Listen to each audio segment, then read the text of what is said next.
Help us break down this mystery. Grab a seat, we guarantee you're in wonderful company, unraveling these mysteries with Mr. and Mrs. E.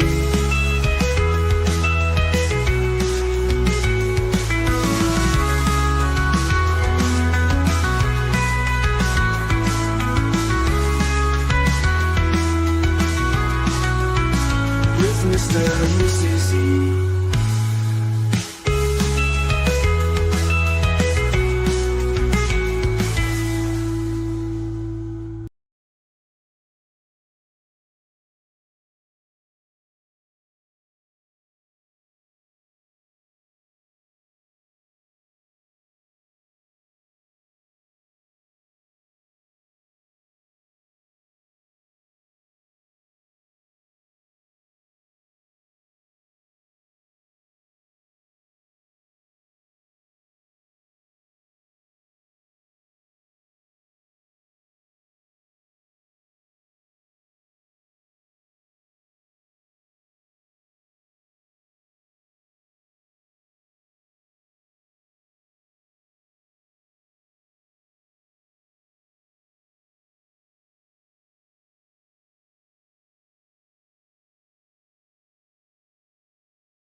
Launch sequence activated.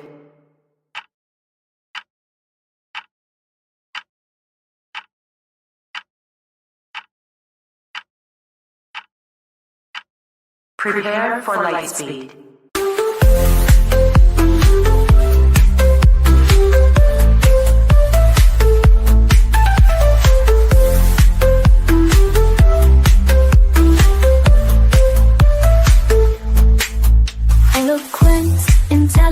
Keeping the missing relevant with Mr. E, Mrs. E. Let's not forget the sweet and E, and of course the best Grandy, unraveling these mysteries.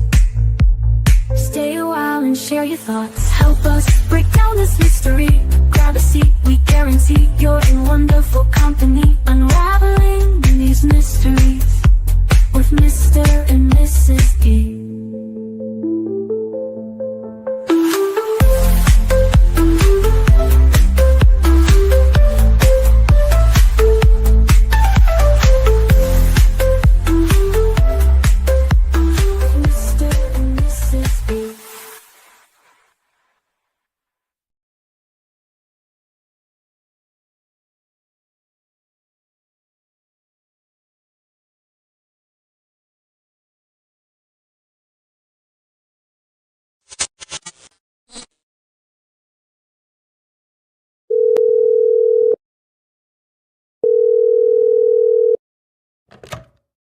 Auntie, is that you?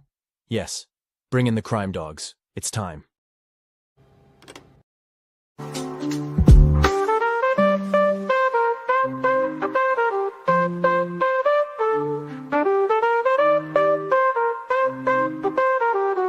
Unraveling these mysteries. Stay a while and share your thoughts. Help us break down this mystery. Grab a seat, we guarantee you're in wonderful company, unraveling these mysteries with Mr. and Mrs. E.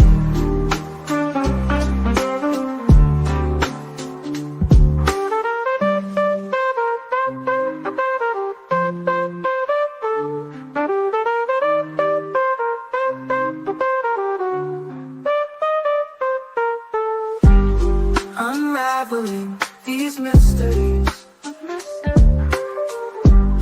with Mr. and Mrs. E.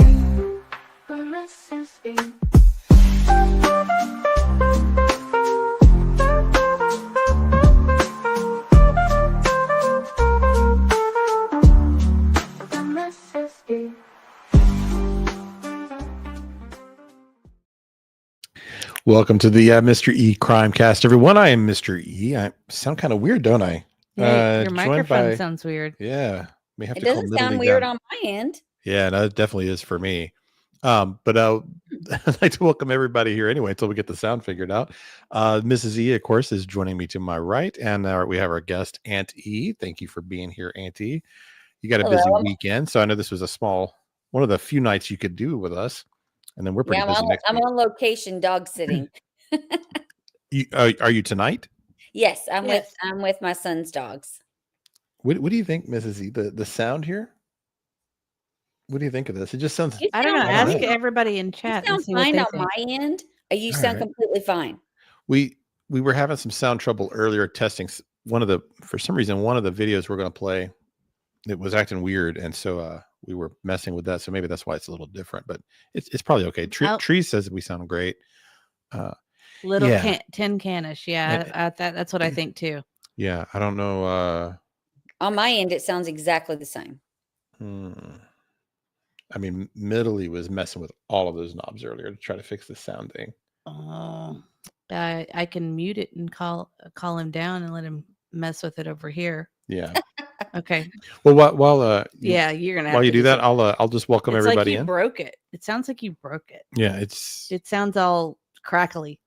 It's not well. You're at least not projecting that way. I hear you fine, and sounds like everybody says it sounds good.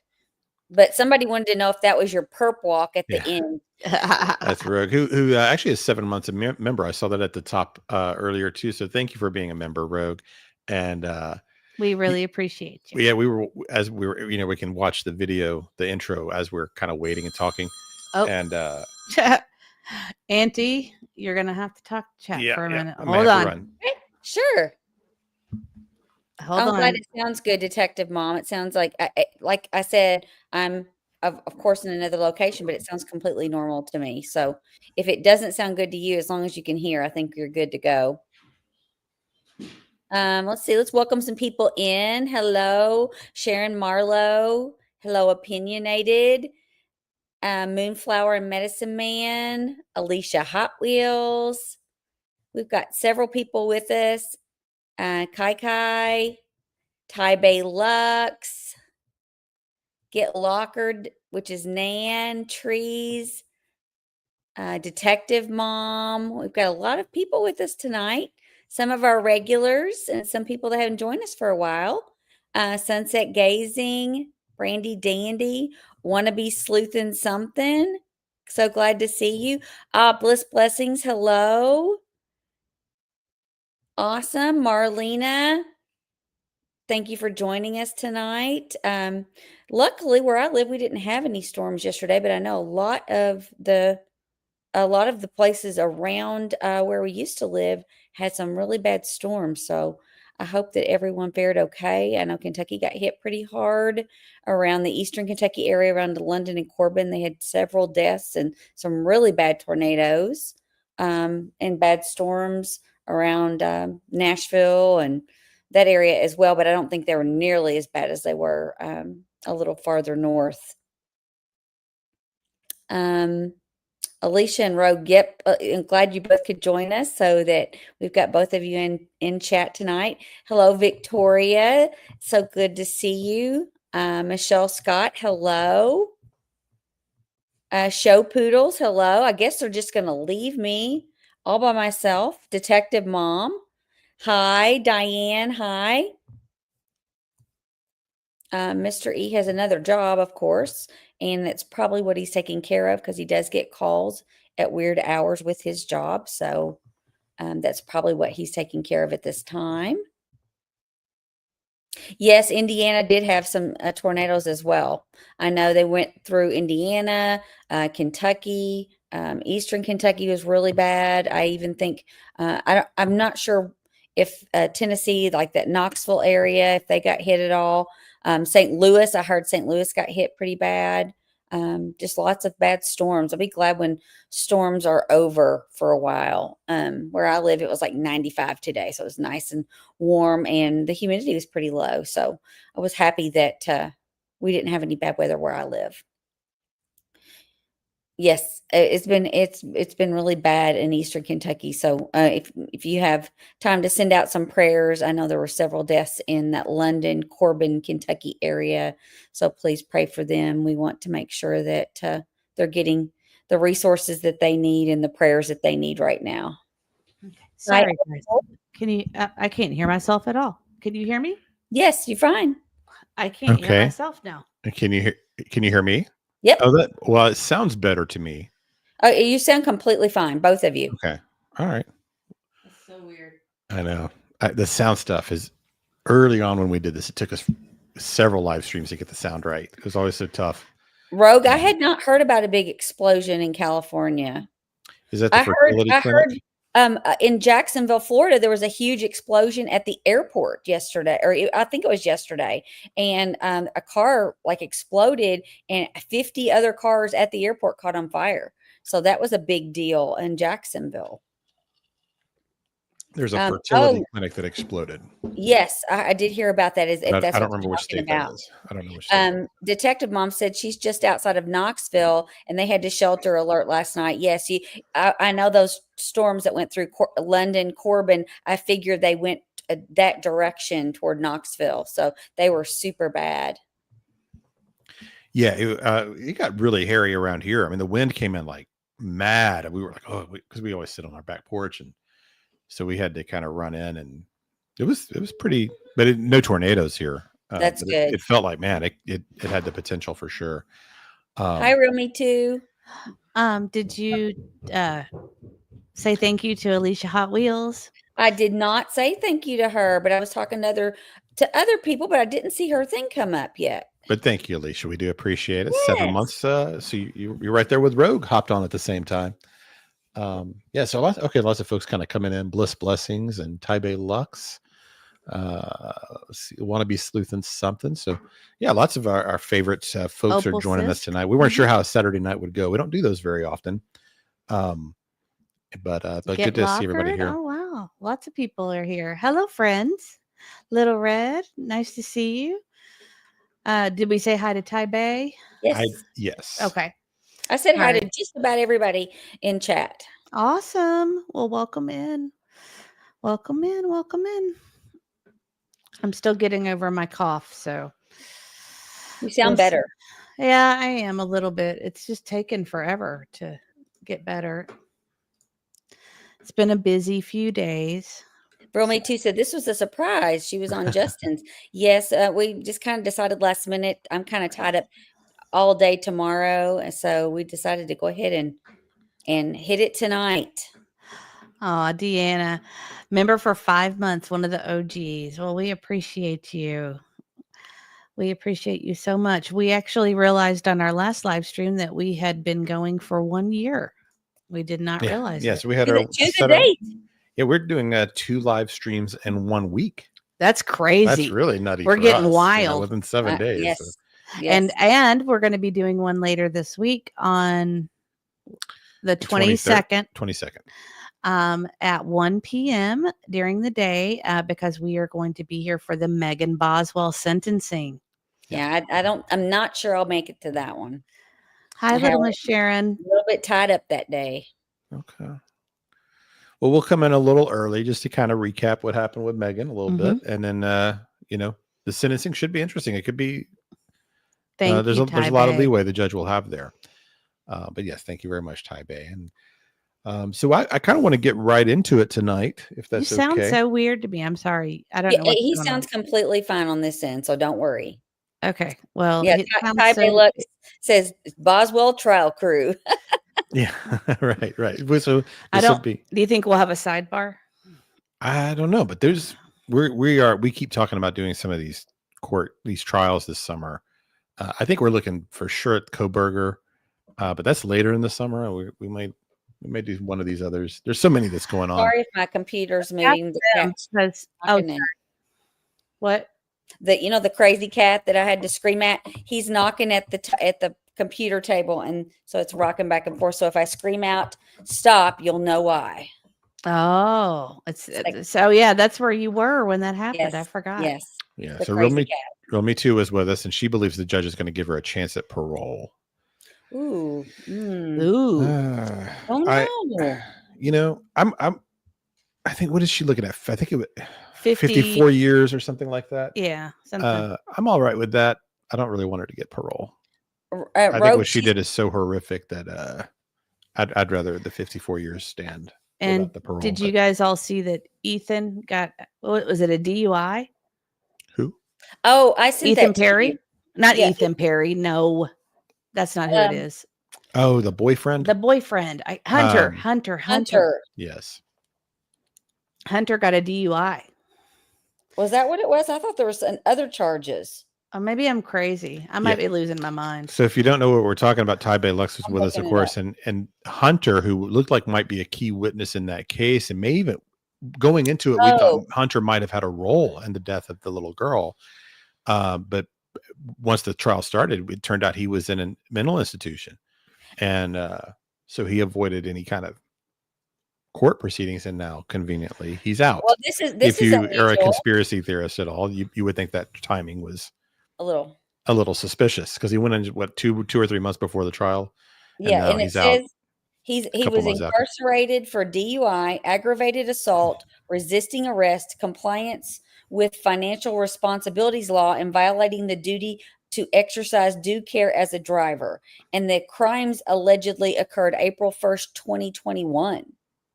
Well, maybe we'll see him on Hidden Files, because our family watches all those body cam videos. That's our family viewing. I'm telling you, that's like our, Stop resisting. Stop resisting. Every time the kids see the police now, they start saying, stop resisting, stop resisting. Yeah. Yeah. So anyway, we'll be doing that on the 22nd, kind of hopefully having some finality to that. Real Me Too says Hunter also with a weapon. I did not know that. Interesting. We actually are considering doing P. Diddy.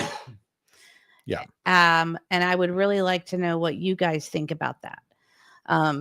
We have talked it. We've talked it to death. So I'm not sure I'm not sure what we're going to do. Aunt E is all about it.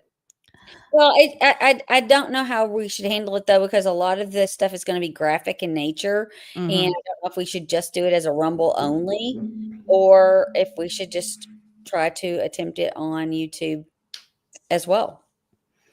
Well, the more I hear about it, the more interested I get in it. But it's a very Real disgusting case. Yes. Real Me Too's out. Yeah. It is. Yeah. It's an interesting case. Well, it's a RICO for one. It is. So that's kind of interesting. Mm-hmm.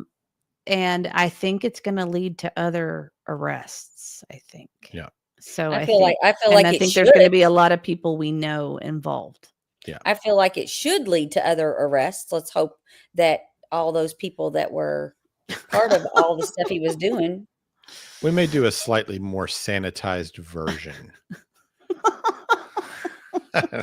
Want to be sleuthing something? That's funny. Yep, Yeah. that's a good one. Yeah. Oh yeah, we would definitely. Tootsie Roll stock just plummeted. No kidding. Yeah. Well, I saw a Tennessee nurse in here, and she said that she didn't know anything about this case. So you may want to give a rundown to our regulars that are not aware of what's going on. I will do a little just a brief background on this story, and then later on, if you do want to just get caught up on all the really key details, that's part of why we made that video with the top 10 things to know. So you should see that. It'd be 2 videos back from tonight's, and it'll give you everything you need to know to get caught up. But essentially what we are looking at are these 2 children, Lilly and Jack Sullivan, from Nova Scotia and Lansdowne, a small little rural community. They have a population of around 100 people in a county called Pictou. And the parents, their story is they wake up sometime around 10 o'clock and the kids are gone. They believe they went out a sliding door and then disappeared. Maybe we're playing in the yard, perhaps went into the woods, maybe we're abducted, something else we don't know. The parents that were in the home are the biological mother, and then they kind of call him a stepfather. Sometimes she says he's like a common law husband. I don't really know what the legal situation is with them, but boyfriend, partner, stepfather, whatever the case, they had been together about 3 years, and there are basically no clues. A few days into the search, they found a footprint it doesn't seem that footprint going toward the woods it has any real relevance. It's a very thick, treacherous area. They talk about how there's all these fallen trees. There's it's just really difficult to get through, and kind of hard to imagine a 4 and 6-year-old getting through it either, for that matter. I think what got this story so much attention partly is that it's two of them. One child is a little easier to imagine kind of getting lost in the woods or being abducted. Two children is a little it's just a different kind of story. To think of a stranger grabbing two kids from their backyard, with parents not being aware, and then two children being lost in the woods and not leaving a trace. That's part of what's kind of raised a lot of the questions. Another part is that the kids were out of school since that Tuesday. They were reported missing on Friday. The last known sighting of them outside of the parents was Tuesday afternoon when the bus driver dropped them off. That's the last time we know for certain Right. that they were seen by someone outside of the parents. And then the parents themselves have had some statements that indicate that they are hiding something. Maybe one or both, and now even the parents are fractured. They are. That's a good point. Both of those families are kind of pointing at each other. Opal says, and how about the story of them in the backyard? But there is no scent of them in the backyard. That's a great point, Opal. I know. That's a very good point. So it's very much like the Sebastian case. The scent did not go past the driveway. So that's another, that's another thing that makes it kind of similar. They also, Wednesday, there was no school. And then Thursday, the little girl, Lily, had a cough. So both children stayed home Thursday and Friday, according to the mom. So we don't really know after that Tuesday getting dropped off by the bus what happened. There's a big gap in time. That part of the story, there's something I was thinking today that doesn't make sense about it either. Mm-hmm. So you have the little girl with a cough Thursday. Mm-hmm. And so you're okay, we're going to let her stay home and we'll just let the brother stay home too. Okay. I can kind of understand that. But the next day, the parents are sleeping until 10. So with the sick child, they didn't get up to see if the little girl was still sick and could go to school or not. Because they act like that was the first time they had seen her that day. Do you know what I'm saying? Yes. If you had a sick child and that Friday they're supposed to go to school, you don't know they're going to feel better in the morning or not. It was just a cough. Or had they already planned to not let the child go to school? But so no parent got up and said, "Hey, Lily, how you feeling? Are you going to school today? How do let's do a temperature or whatever?" That didn't happen at all. They just sleep in until 10 o'clock on a school day and not without seeing the children before they disappear. That doesn't sound believable to me. Real Me Too wants to know what day and time the mom called the kids out of school. That's a great question. Or did she even call? And I'm gonna guess she didn't. And because I know being in the school system, we used to call parents, especially if they missed more than one day without a call, we would call and say, is everything okay? Are you coming in today? And, so is your child sick? And so we made those phone calls through our attendance office. And it may be like that back then, but now I will tell you, Middle East had to miss a lot of days and I've never gotten a call. Well, maybe because of that situation, you haven't gotten a call. Yeah, well, we don't get calls on the other Little days E either. doesn't get called either. Huh.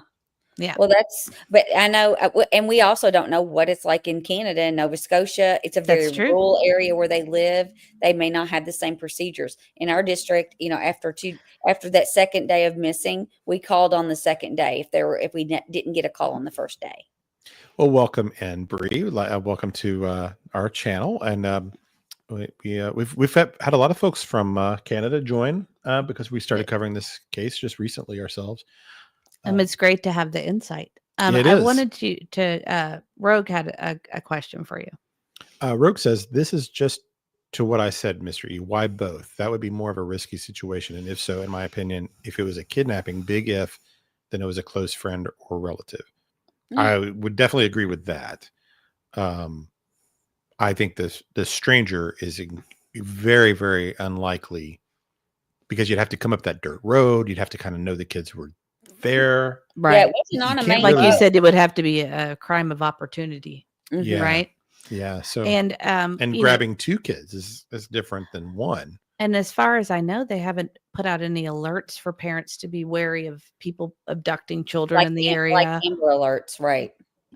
Yeah, Uh, they're saying oh. that there's no reason to believe there's an abduction. This is actually how they're phrasing it. And Calgal says, unfortunately, these stories are sounding very familiar, in my opinion. Yeah. I And agree. this is not the first two that we've heard like this too. It seems like we're hearing lots of these kind of stories.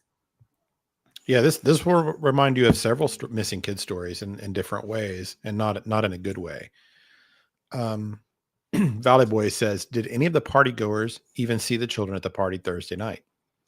Oh, We I thought can't- the party was Wednesday, but we don't even that hasn't been 100% confirmed either, though. Yeah, can't confirm that story yet. So, don't know what to make of it, to be honest, because we just until somebody can confirm. I mean, I know that there's the person on Facebook, but I've seen a lot of people just put things on Facebook. I've seen and these crazy stuff. stories, I saw and- crazy stuff this morning on TikTok, and Yeah. we have a TikTok phone. I don't normally look at TikTok. It's just for us to put videos up for the for our account, for the Crimecast account. And there was first thing this morning, a person claiming they'd been found and all this different stuff, and it wasn't real. Yep. Right. And And then Trees is from Canada. She says, here in Canada, you call if your child is away. If they take attendance and your child is missing, they call you at home. Well, there you go. Thank you they for letting do. us know. So They do if call you. you call in if your child is away. So they call on the They first do day. call at home. Okay, so they would have called. Yeah, unfortunately, this one's started with the rumors very quickly. Seems to be a lot of misinformation and a lot of accusations. And Mhm. And Tabe Lux said, I've missed a bit. Did brother and grandma on property ever tell their point of view? I have not seen anything from the grandmother or the brother. They did live on seen- property. Yeah, I don't know if they were very there. close to the home. Yeah, I haven't heard anything. This has been, I mean, this information, there's not a lot that comes out, but we do have, where I kind of wanted to start tonight was just the update from yesterday and today. So what I'm referencing here is CBC News, which is a fairly credible news organization on this story. They're a good source if you're looking for what's happening with the case. So I'm just gonna read through this because there are some interesting developments, especially yesterday and today. So 2 weeks after two young siblings vanished without a trace in rural Nova Scotia, experts are pointing to anomalies in what they say is an unprecedented case that deviates from a typical missing children investigation. Lilly Sullivan, and by the way, that name Lilly had been misspelled everywhere on the flyer and everything. It is two L's. But Lilly Sullivan, 6, and brother Jack Sullivan, 4, have been missing since May 2nd. That's when police received a 911 call reporting that they had wandered away from their home in Lansdowne Station, a sparsely populated area with about 140 kilometers northeast of Halifax. Nova Scotia RCMP then launched a search that included ground search and rescue officials, dog teams, drones, and helicopters. But after 6 days of scouring the heavily wooded areas surrounding the home, there was no sign of the children, and the search was called off. Now, police have said they do not believe the children were abducted, but have not ruled out that the case is suspicious. So to me, that's a strong statement. right. They do not believe the children were abducted. So to me, that means what do you have left? They believe either the kids have gotten lost in the woods and were in danger that way, or there was some type of foul play. So that's how I would read that. And they don't have an Amber Alert out, so they don't have any evidence of a abduction of that nature either.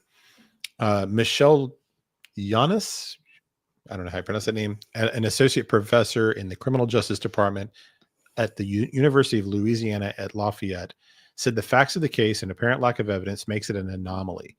It doesn't meet a lot of the normal criteria for what we see for these types of cases, said Yanis, whose research areas include missing persons and juvenile justice. Usually there is evidence in some way that would suggest something nefarious has happened. It mirrors those adult missing person cases where we call it quiet disappearances. There's no evidence. A few details stand out to Giannis as unusual, including the children's absence from school that week. The children's stepfather, Daniel Martell, told CBC News the children were not in school Friday or Thursday, the morning of the disappearance, due to illness. They were also not at school on Wednesday due to a professional development day. It could just be incredibly bad timing that they had 48 hours unaccounted for before the disappearance, but that's just one of the things that stands out in my head, she said. Police will not say if anyone else had contact or saw the children in the days leading up to their disappearance. So, they're not going to confirm that party, it sounds like, one way or the other. Giannis says she believes police should be considering whether a person played a part. In a stereotypical kidnapping by a stranger, the offender doesn't usually target a specific child or children. They create a plan, and whoever is in the environment at the time falls victim, says Giannis. It doesn't seem like that would be the case here because what we know is they were in their backyard in a rural community. So it's not like they were walking to school or to the gas station or something where it can be an easy snatch situation, she said. So if it was a stereotypical stranger kidnapping, it would have to have been somebody who said, I want those kids in particular. I completely agree with that. Let's see. So now Nova Scotia RCMP said on Tuesday they were following up on more than 180 tips from members of the public and exploring all avenues of the investigation. This is what I thought was interesting too. The Mountie said 35 people were identified for formal interviews, including community members and those closest to the children. So to me, that would tell you that they strongly believe that people hold the answers to what happened to these kids. And we have one of our people that have dropped in, Angela Benjamin. She said she's a new subscriber listening from Nova Scotia, and she lives approximately 80 kilometers from where the kids went missing. So, well, welcome right in. there on the ground. And if we get something wrong culturally in particular, or if you have any insight, please feel free to correct us and let us know. There are so many differences about the way systems work with the schools and law enforcement and everything. We're kind of, this is the first time we've covered a case in Canada, so we're kind of learning some of the differences. Like we have CPS here; they don't call it CPS in Canada. I think it's was it CA or CP or something else, and they just have different things. Another thing we've noticed is that our free speech laws are so different. Mm-hmm. That people in Canada, they have freedom of expression, and we have like a birthright to free speech. And so what I was reading about this today, just to kind of, because people keep saying, well, you're going to get in trouble talking about this case this way. And here, the big difference is that for us, defamation is a really high bar. So for us to like, let's say we thought the neighbor kidnapped these children, we can say, yeah, I believe just based on the evidence that the neighbor kidnapped these children. And here I have a total right to that opinion. That would not be defamation in the United States. The only way it could be defamation here is I would have to say something that out of malice that I knew was not true to try to harm that individual. Like that's a really high bar. So we have a broader free speech, and there they have freedom of expression, and there's a lot more. Their laws really more protect the person that's getting the accusation, where it's more like I would have to prove why I thought that neighbor was guilty of kidnapping the children. Like if that went to trial in a defamation suit, the burden of evidence would fall more on me than the person I was accusing. So it's just different. Our new Canadian friends are agreeing. Yes.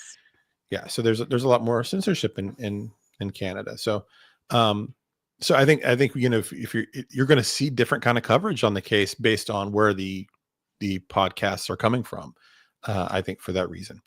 I don't know. Will they extradite us from the United States to Canada for a defamation? I don't think so. It can't work like that. I don't suppose. I'll have to get some new glasses before then, because I didn't realize how bad my prescription glasses are scratched. And so it's very funny because I was like, I just can't. I kept thinking they were dirty, but they're just like significantly scratched. Oh, that's too bad. I know. But anyway, I just to say that to kind of because we'll have lots of Canadian and American viewers on this case as we follow it. But I think this is interesting that they're interviewing 35 people. I wonder, of course, if any of But- those are people that were at the party. And I would like to point out the Alleged fact party. that that's like a quarter of the town, or a third Right. of the town. Yeah. Yeah. And so it says community members and those closest to the children. So that would make you think that they are not believing those kids are in the woods. They may not have ruled that out yet. Right. But they're probably leaning toward people or a crime of some type. I think that would be my guess, just based on doing the 35 formal interviews. Well, I think something came out of those interviews, or they would not. They just suddenly started the search up again, right? They did. Yeah, they just. So yeah, I'm going to get to that too in the next announcement. So Michael Arnfeld, a criminologist at Western University in London, Ontario, called the case unprecedented, saying it's highly unlikely for two siblings who live together to vanish when a parent is not involved. The parent's often involved anyway. The statistics, if right, there is we've an done these abduction- statistics before. Yeah. Even if it's one kid, it's more likely to be a parent and then a friend, relative, and then like the very low possibilities of stranger, just based on normal odds. So two will probably makes it even more likely that a parent's involved. Can I have you pause for just a second? Ty says, my glasses too, Mrs. E. I've got to order new ones ASAP. Lost all my vision due to my brain tumor, and I scratch glasses are making my life unnecessarily more difficult. Ty, I just want to let you know we are praying for you. And if there's anything we can do, please reach out to us. Yeah. So You guys, let's all pray for Ty. Definitely so. So it says, and there's no evidence of that. If that had been the case, I think we would have heard about that very quickly. He said, in this case, when you overlay it on 100 other missing cases, children cases, it just doesn't add up at many levels. Arnfeld says he thinks police could be more forthcoming with information about the case, given the public is being solicited for information. He said it following up on 180 tips requires a great deal of resources. I don't know if we need to read all the rest of that, but you can kind of get the, and then if you're not familiar, the way they do it in Canada is that the RCMP said Friday that all missing person cases are treated as suspicious until our investigation leads us to determine otherwise. Now, if you've been with us for the last year or so, we followed the Sebastian Rogers case, and I think many of us would have loved for that to be the approach to the Sebastian Rogers case, right? That it be treated as suspicious, or any other missing case. I think that's a wonderful policy, and that's not how they do it here. There was something that the grandmother said at the end of the article, and I was trying to read it, and you scrolled up. I can go back. And I wanted to say hi to Rosebud. We're happy that you were here. And Rosebud says defamation is a slippery slope. You can think a certain opinion. Usually you're not alone in that opinion. But if you say it out loud, and it's only an opinion. But if you say it, say it out loud, go back up a little bit. Opinion, everyone screams that it's defaming. And I agree with that 100%. There's a lot of people in the world that don't know the difference between an opinion and defamation. Can you scoot it back up just a tad? It's like it was the statement picture? right above the picture. Okay. The grandmother said, "Oh, there it is." The children. Sebastian, do you remember? Do you remember how long it was when they started pulling back the search with Sebastian? It was. Oh, I'm trying to remember. You think I would know it, right? What are you trying to remember? Oh, Rosebud said, how long was it after when they pulled back the search for Sebastian? Like when they pulled the ground search back? I think 8 days. 8 days, yeah. I was going to say 7 or 8 is what I thought it was. It says the children's maternal grandmother, Cindy Murray, said the police have advised the family against speaking to the media. And then underneath it said that Nova Scotia RCMP declined an interview request and would not answer specific questions about the case. Well, I don't know how Canada does it, but we've heard several times here that the police police in the United States will not tell you that, even though we've heard that before by multiple people. That may or may not be involved in stuff. Well, and I think this comment, JDR says, I'm from Canada and you have to learn to read between the lines when interpreting the RCMP. Right. One thing we're learning is apparently RCMP does kind of keep things tight, and they don't give a lot of information, which is also actually probably a good thing. I think. I'd like to welcome our new member, Hey Jude. I'm just kidding. Hey Jude's been with us a long, long time. I'm assuming Hey Jude renewed her membership. Yes, Hi, Hey thank Jude. you, Hey Jude, and Thank also you one of for our coming mods in. does a great job for us. And I saw Ginger Girl's mom sneak in here. And Ginger Girl's mom says, I find it odd that the mom and her partner don't talk much about how they treated Lily's cough. My gosh, I can't speak. Cough. How sick was she? That's a great question. That's a good question. Yeah. Well, they haven't talked much at all. What was it? Well, We've I know got- you're talking about the experts, but the deception detective says people that are telling the truth tell you what they see, not what they don't see. So I would say it's similar with this, what they do, not what they don't do. Right. So I basically wanted to read that last update to kind of get us caught up on the interviews with the 35 people. But this is today's update. So this was just a few hours before we planned our live. Yes. I can't believe it. Dreaming of blue skies and sandy beaches is here. Yeah, been a little while. My friend. Good to see you in Dreaming. Okay. Hi, everyone. It's been great to be here and see everyone. Sorry, I'm late. Having family visiting. Have been super busy lately with therapy for my neck for 7 days a week. Oh, I hope everyone is doing great. Well, I did not realize that was going on, and we owe her a gift. Okay. She was the only one that did our our March Madness. So she wins by default, even though she Okay. lost. Oh, wow. Okay. Because we forgot to do it too. Yes. We got busy and forgot to do it. So she wins a special super duper big prize. I just haven't figured out what that is We'll yet. come up with it. But anyway, good to see you. I'm sorry about the neck issues. That's terrible. Aw, dreaming. Member for 10 months. Hope you all are doing great, family. Well, we hope you are too, and we will say prayers for your neck injury and hope that you get better soon. I'm so happy to see you. I can't tell you, that makes my day. And Opal says, what did you do? Opal gave us a membership. Thank you, Opal. yeah. And there was one that I had up that you need to recognize. Oh, sorry.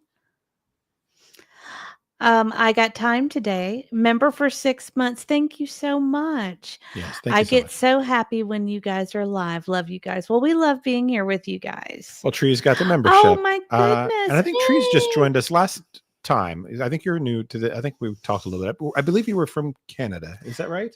I think Trees Yes, was. and Opal, Yeah. thank you so much for gifting that membership. And Opal and Trees, I'm sure you guys are going to be quick friends. So we're so happy that you're both here. And Opal, again, thank you so much. It means a lot to me. I've been kind of sad. It's been the end of school year, so seeing our old friends and the memberships and everything just kind of makes me happy. So. Don't you just love the picture of the little girl with the graduation there? I know. Isn't that just See, so this cute? is what the problem is.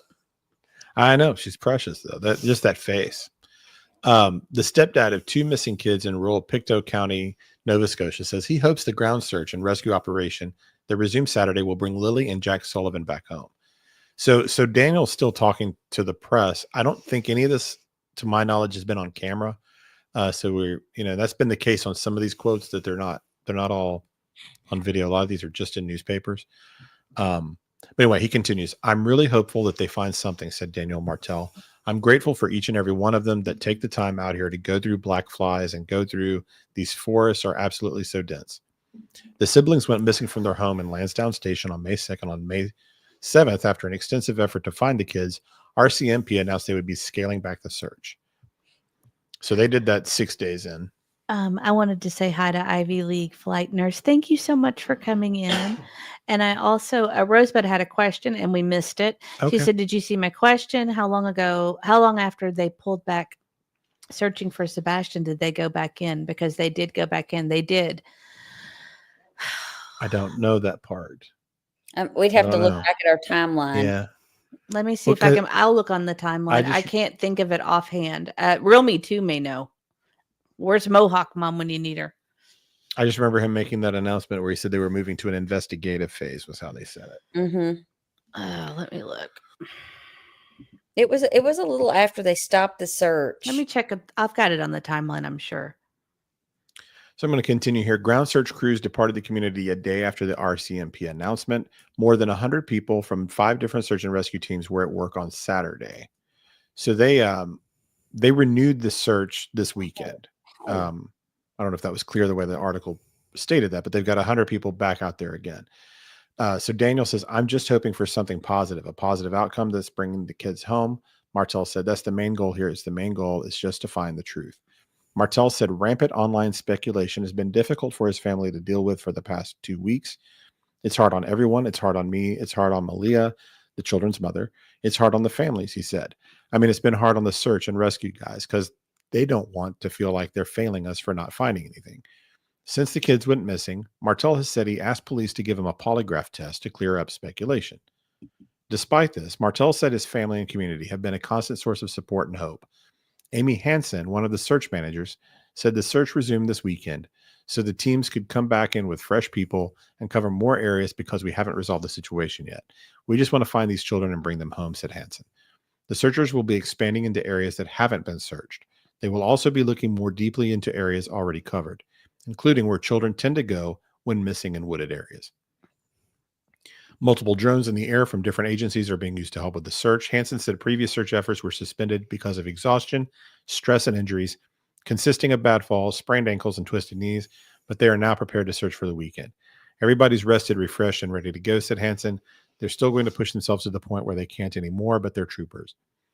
And that was my feeling actually before when they stopped after the 6 days. It was raining during that period. It's a very difficult terrain. And I think when they were scaling back the search, people thought that meant that they were kind of giving it up and packing it in. But I think it was more like they needed to give their people a break after a very difficult 6 days. And after 6 days, they also assumed that they're no longer looking for a rescue. They're looking for remains at that point, right?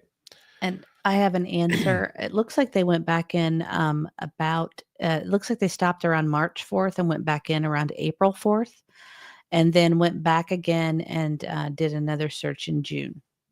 So, and Hey Jude sent us a super chat and says, I've missed you. Well, we've missed you too. We're so happy you're here. Good to see you back again too, Jude. And thank you so much for the super chat. I'm going to play the songs at the end so people don't complain.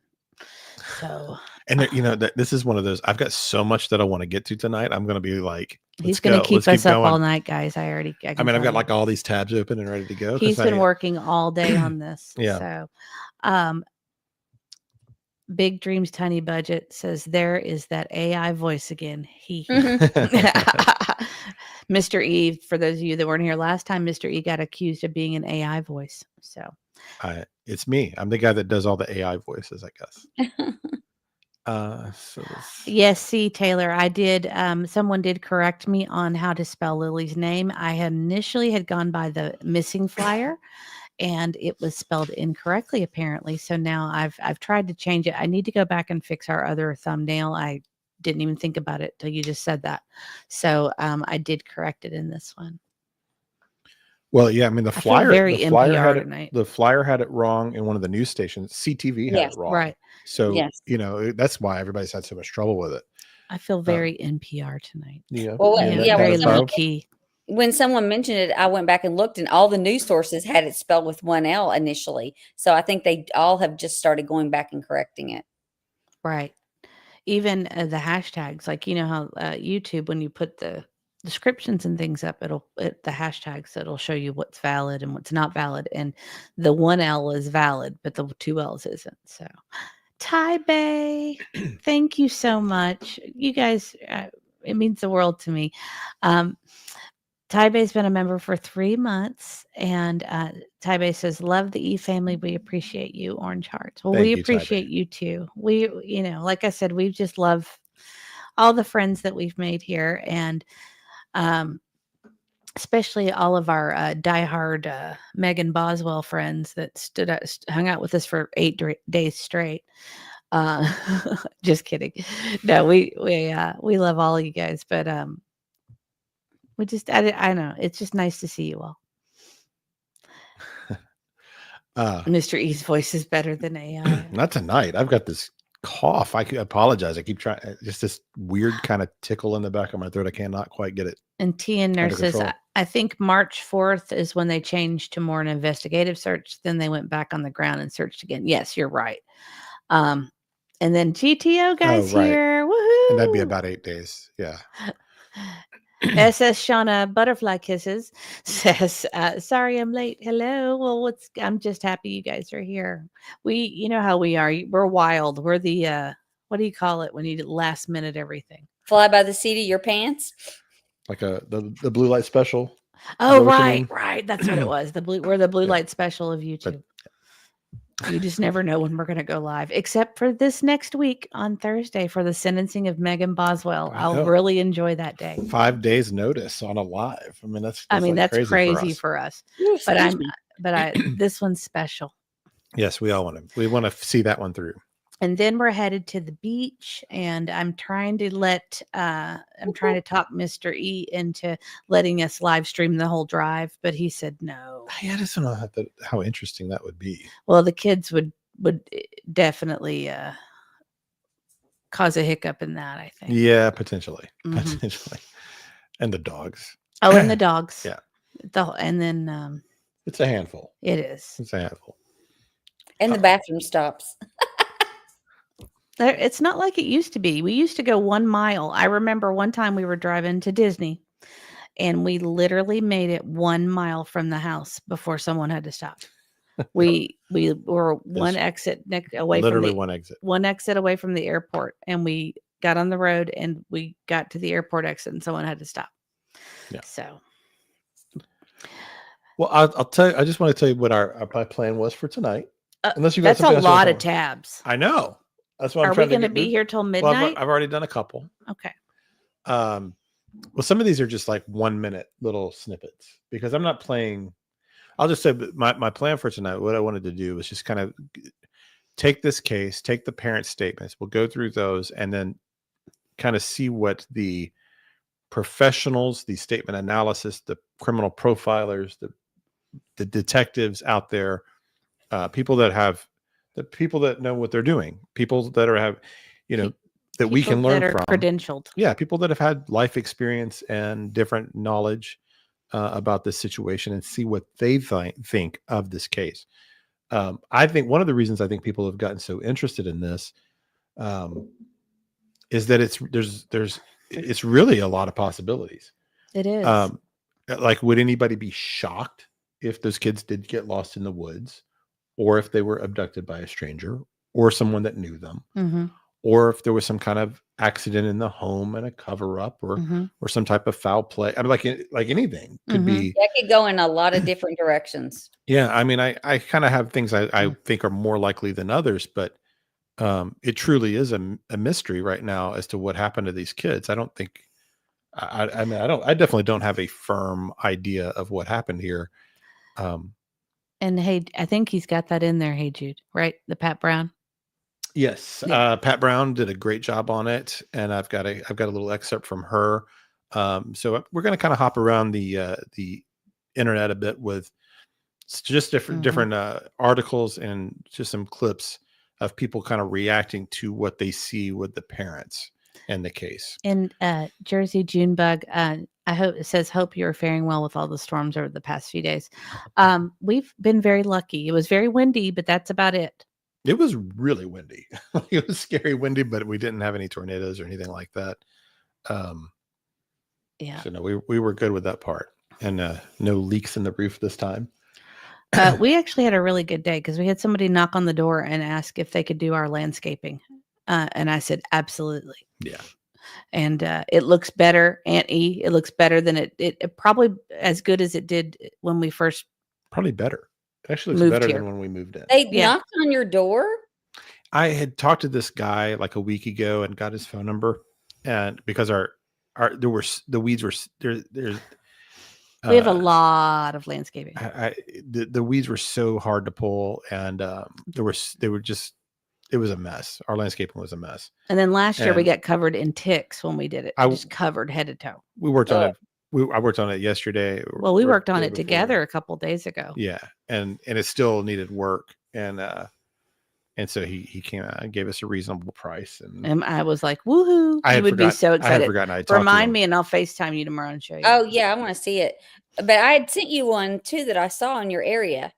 Yes. Well, you did. this guy is amazing. So Well, he's our new great. best friend.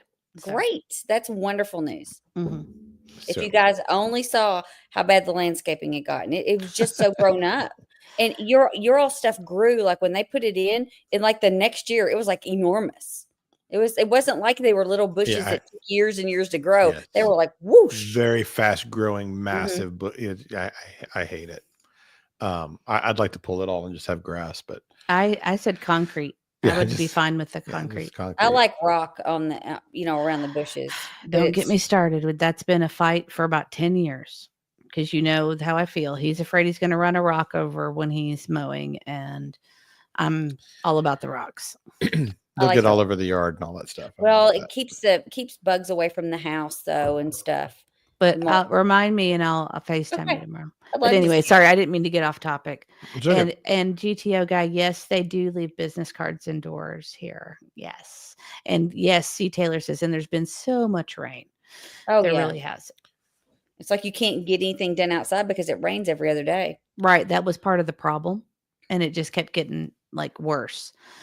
And well, anyway, Big I was Cream's really tiny excited. budget says, I can't see them going far into the woods. Most kids that age are scared going far from their parents. And you would think, as young as they were, I would think it would seem a little intimidating to go into the woods. Oh yeah. and that terrain was really treacherous. Well, if the people that were searching for them thought that it was bad, They're all and coming they back had to take injured. breaks, yeah, and they had injuries. So that's kind of what I want to get into first with this particular expert, Robert Coaster. I'm thinking is his name. This article comes from CBC. It was posted on May 10th. And I'm not going to read the whole article. I just want to hit some highlights of it because he makes some interesting points, just kind of about searching in general. And so this is kind of interesting, I think, if you are just, even if you're more invested in the Summer is Wells interesting. case or Sebastian Rogers or Lilly and Jack here, this person, he's got an interesting background. Mhm. Robert Coaster, he's a search mission coordinator with the Virginia Department of Emergency Management in the United States. He wrote a book called Lost Person Behavior, a search and rescue guide on where to look for land, air, and water, and created an app called Lost Person Behavior, which was used by the searchers in Lansdowne Station. So he did apparently a long Q&A with CBC here. And some of the questions and answers I wanted to read and kind of think about how that applies to this case. So they ask him, when a 4-year-old and a 6-year-old child go missing in a rural wooded area, what are the first things that searchers need to consider? And he says, well, the first thing is the beginning of a good, solid investigation. The age, the scenario, where were they last seen, when they went missing, the timelines, what caused them to go missing. Usually there's not one possible scenario, but multiple possible scenarios that could be considered. And by scenario, I mean that they could have gotten lost. They could have gotten hurt. They could have gotten sick, although 2 children at the same time getting sick would be much less likely. They could have also gone into a water feature, if water features are a possibility. And a criminal scenario is always a scenario. Also, these things have to be considered, or all of these things have to be considered. Usually the next thing... Are we supposed to be reading along with you? Because we don't have we have the other article up. Okay, I'll do that. I don't know if it's too small for y'all to read anyway, but at least it'll be up there. Usually the next thing is, once you know the age group, is we can look at some basic statistics like how far do 4 to 6-year-olds typically go when they get lost. Half of 4 to 6-year-olds are going to be found within a half kilometer away. So 75% are 1.5 or 1.2 kilometers away. If you want to go far enough to find 95%, there's a dramatic jump, because you're now starting to get into more outliers. And that number is 6.6 kilometers away, which dramatically increases your search area. So 75% of kids in this age group, if they're going to get lost in the woods, they're going to be found within about a kilometer or so from that house. Wow. Right. And that's kind of what you would imagine. Kids that age could not likely travel very far, you know, Hmm.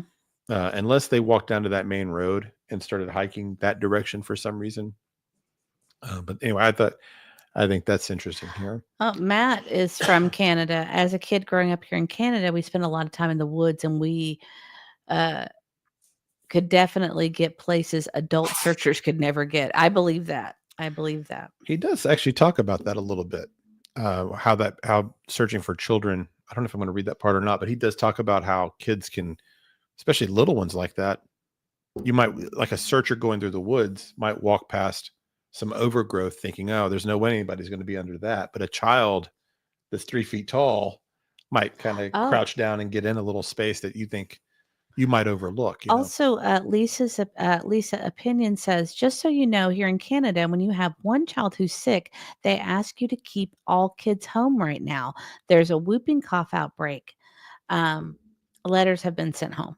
So that's great to know. Thank you so much and welcome. well, that's great. Is that kind of insight is stuff we just can't have or we don't know. You know? Right. Fuzzball Factory, welcome in. It's nice to see you. Good to see you, Fuzzball Factory. I just like saying Fuzzball Factory. Of course. That's a great. That, When I looked up, I don't know. Did just we how say hi to far- Sunset Gazing? Hi, Sunset I Gazing. don't think Sorry. you did. But I looked at how much 6.6 kilometers is, and that's about 4 miles, 4.1 miles. So that's pretty far for children that young to go. Yeah. So that would be the rare. Yeah, that would be Right. the farthest. Yeah. Right. So they ask about his app here. They say, I saw your app includes chances of survivability for kids who are missing. Can you go over that based on the amount of time that they're missing? And he says, essentially, if you find a child in the first 24 hours, their chance of survival is going to be pretty good. As a matter of fact, 98% are found alive if found in the first 24 hours, which I think that's really good. Fatalities tend to be drownings. If you don't find them until 2 days have gone by, it drops down to only 33% are found alive. You occasionally get some of those miraculous finds. Now, what my chart doesn't take into consideration is temperature and weather. And obviously, temperature and weather is going to have a huge influence on the actual survivability. So that's, when they talked about 6 days in, saying that they don't believe they're looking for children that are alive anymore. I mean, based on these kind of statistics, that they likely aren't, that they would, the chances aren't that the kids would still be out there. So then the interviewer says this. So this search, they called off the search and rescue portion after 6 days. When do searches normally call off that portion of the operation? He says, I imagine they didn't call it off, but they suspended the search. And I think that's what happened too. Mhm. And if there's new information, they certainly will be out there searching again. Turns out the average time of a suspended search is just 1 day. Now that's an average. Some searches will go 2 days. Some will go a week. Everything is obviously a little bit different depending upon the circumstances. But if they went a week, they certainly searched a lot longer than the average.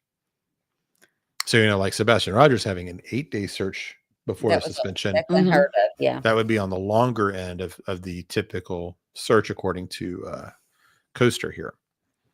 I'm just so happy to see all the people coming in from Canada. We're so happy you're here. Any old time, I'm not sure it's from Canada, but as a thickly wooded area is, I'm sorry, I can't speak tonight. As thickly, can you do it?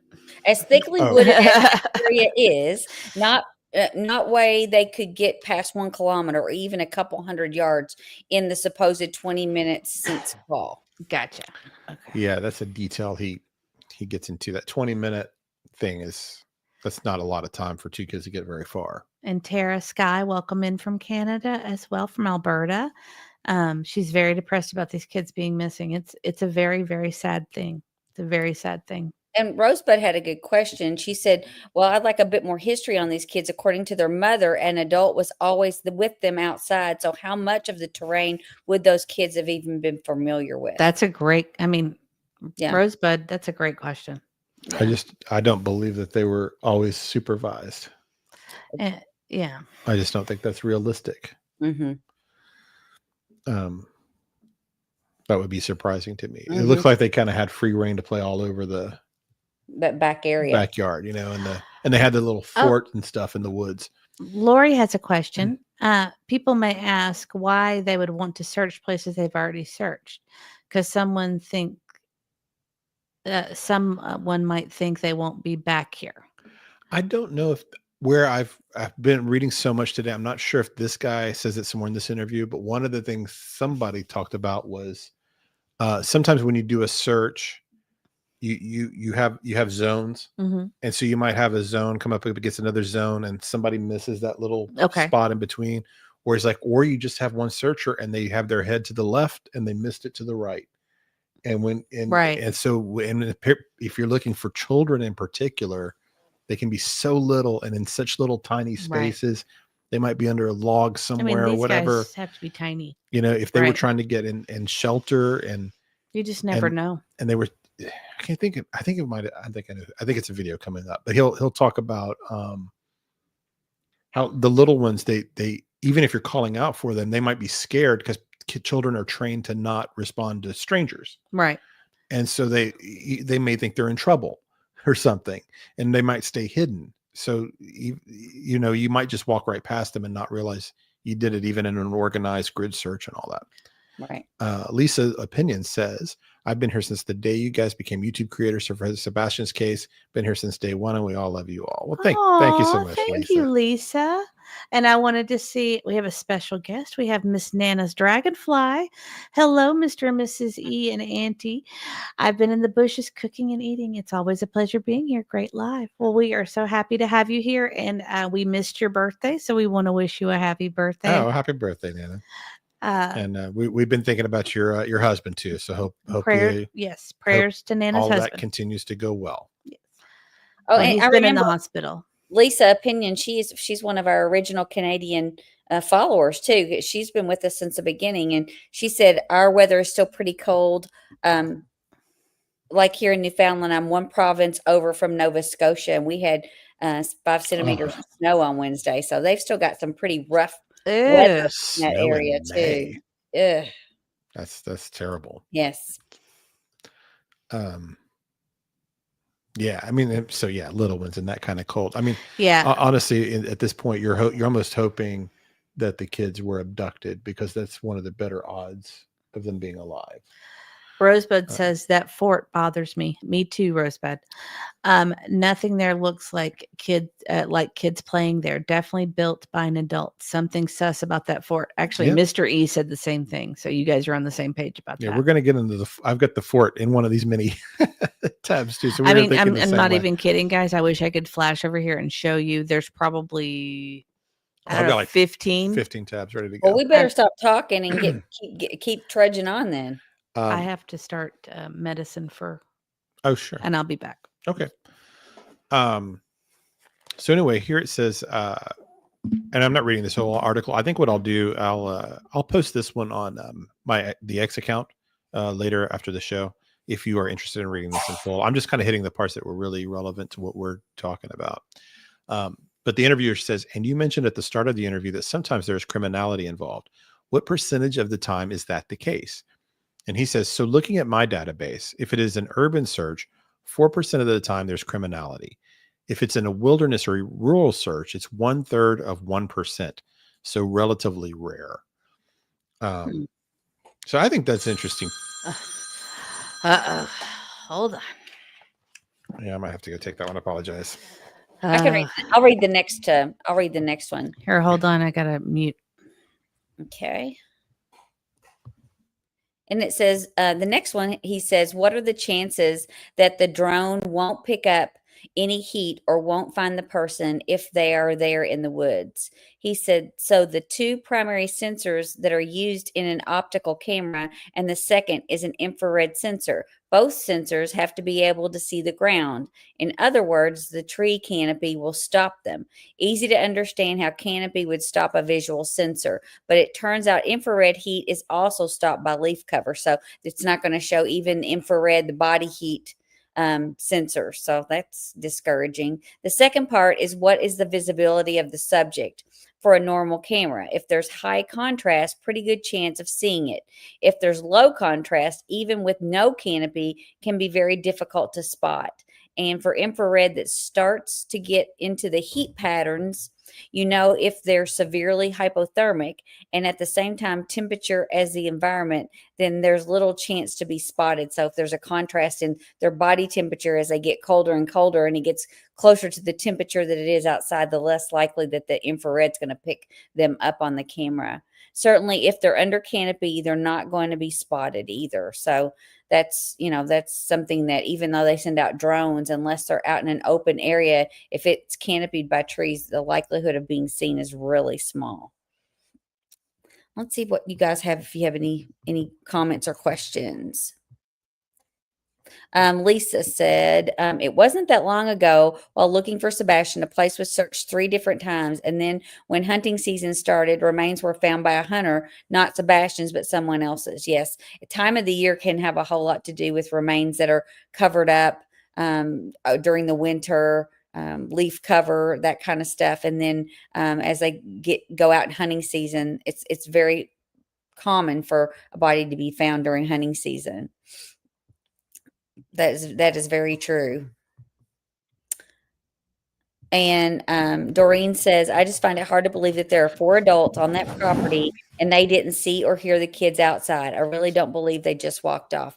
I think there's a lot of suspicion to the story, and there's a lot of details that are left out. I mean, we really don't know what happened the night before, that next morning, saying that they were in that foggy sleep and then they woke up and they could hear them. I mean, there's a lot of details that are left out there, I feel like.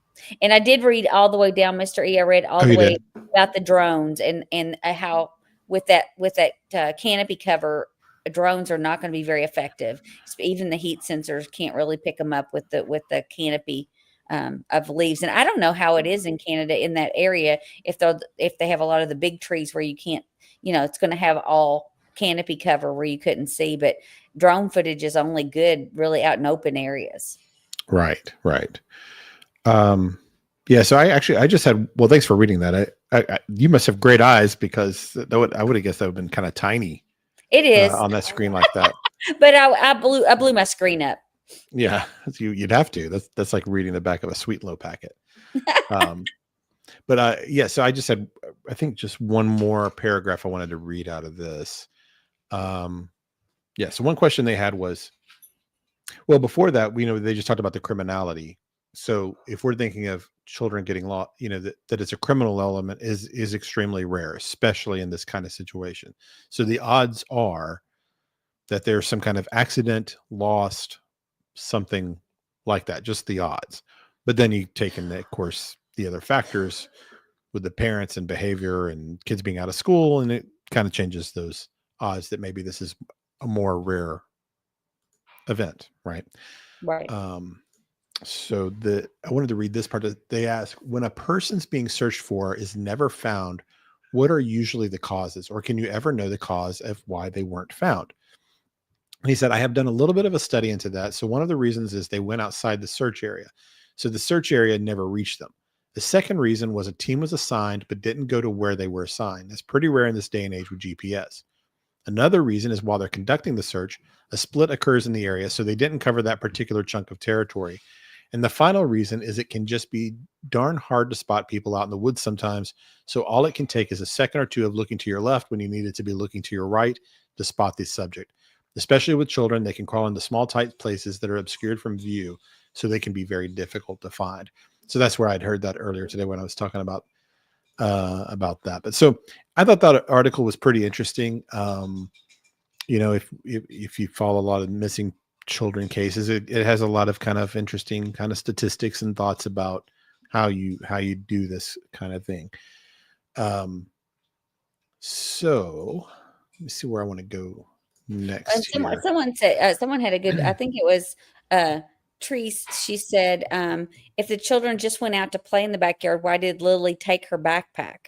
And she said so many questions. And that's a good question. If a kid's just going out to play, what's the likelihood that they would take their backpack? It is kind of odd.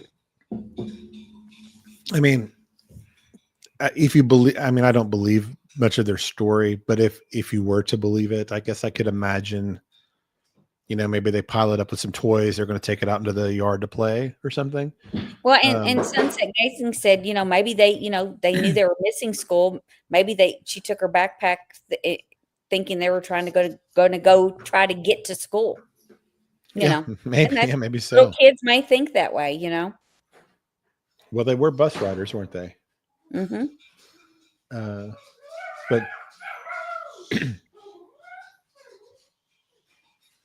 But that can't. Their story wouldn't make sense with that. Not their timeline. Like if they thought they were going to go to school themselves, I was just thinking could they have been like, guess we'll go to school. Mom and dad are sleeping. Yes. We'll go down to the bus stop. I'm going to grab my backpack, but it's 10 o'clock. Of course, little ones maybe don't even have that sense of time. I don't know. I guess it's a possibility. Would that be possible? A 4 and 6-year-old thinking we're late for the bus. Well, Mom and dad can't get up. A 4-year-old probably has no sense of time, but a 6-year-old should have some sense of time. However, they said mom felt like they were a little delayed. So she may not been as, on top of time and the concept of time as a normal 6-year-old would be. Yeah. So maybe, kid logic can be so different at that age, and they may have just thought we're going to school, I don't know. Maybe they did think something like that, walk down to the road, and then who knows what happened. I guess it's a possibility. Well, and that's a good point. Ivy League nurse said, especially if school is their safe place, Mm-hmm. If they felt safe and cared for at school, she could have been trying to get to school. But I would think they would go out to the main road, and that could lead to, an abduction. Because, So, there's a lot of unanswered questions with this case. I mean, once they get down to the road, anything could happen. Anything could happen, right? Chase, I don't know, an accident or anything. Well, so I wanted to play a little bit of this. This is from Deception Detectives channel. Of course, if you've been around us for a while, we reference him a lot. He does just such great work. And I agree with his methodology on how he approaches all of this. And he recently did a video about the Sebastian Rogers American Most Wanted episode they did on him. That was good. I really thought he did a good job with that. And he had a thought in here. He kind of was criticizing it. And I just wanted to kind of share a minute of his thought, because it kind of made me rethink a little bit about, because we're always kind of thinking about how we approach true crime in our channel and theorizing and things. But I thought all this was interesting. But true crime content in general, if the channel is big enough, and that is the greater good over truth. By the way, you can find this article I wrote in the DD forum, although it's not fully fleshed out yet. And by greater good over truth, I mean there's something more important to the true crime creator than actually getting to the bottom of things. It could be that they have a sponsor, so they don't want to do anything even remotely risky, like even speculate that the parent of a missing child is responsible, because if they're proven wrong, it could be devastating. Or they could be afraid of being wrong, so they don't want to voice an opinion one way or the other until it's fully confirmed. They'd rather just sit on the fence where it's nice and safe. Or it could be something more nuanced, like forgetting the base rates. For instance, if it's someone who's covered true crime for decades and only covers the most gruesome and craziest of cases, they might start interpreting every case that way. So when they think missing child, their mind instantly goes to stranger abduction because they only cover cases like that. Or finally, as I think the case is here, it's strategic. In other words, it's for the greater good of the show. After all, America's Most Wanted Missing Persons exists to help spread information about missing children. So even if the parents are responsible, they still want those parents to come on the show and do the segment to get information about their kid out there. So it's not in their interest or in the interest of the missing child to blame the parents on the show, even if they suspect that the parents are responsible. All right, let's keep. So anyway, it was a great video, just kind of about the approach to the kind of the way people approach these topics and things, and kind of how you're just our own, just the way we can, our own biases that we bring, and how, if you, in a way that those bigger platforms have trouble seeking the truth, because in a way the bigger they get, the more responsibilities they have. They kind of develop those preconceived notions. Like, Elizabeth Smart said, well, it happened to me. He could have been taken out of his room because it happened to me. And she kind of puts it in the listener's head as they're describing it, oh, well, maybe that's what happened to him. And, we kind of don't know that's even remotely possible, because they have nothing on camera showing him leaving the home.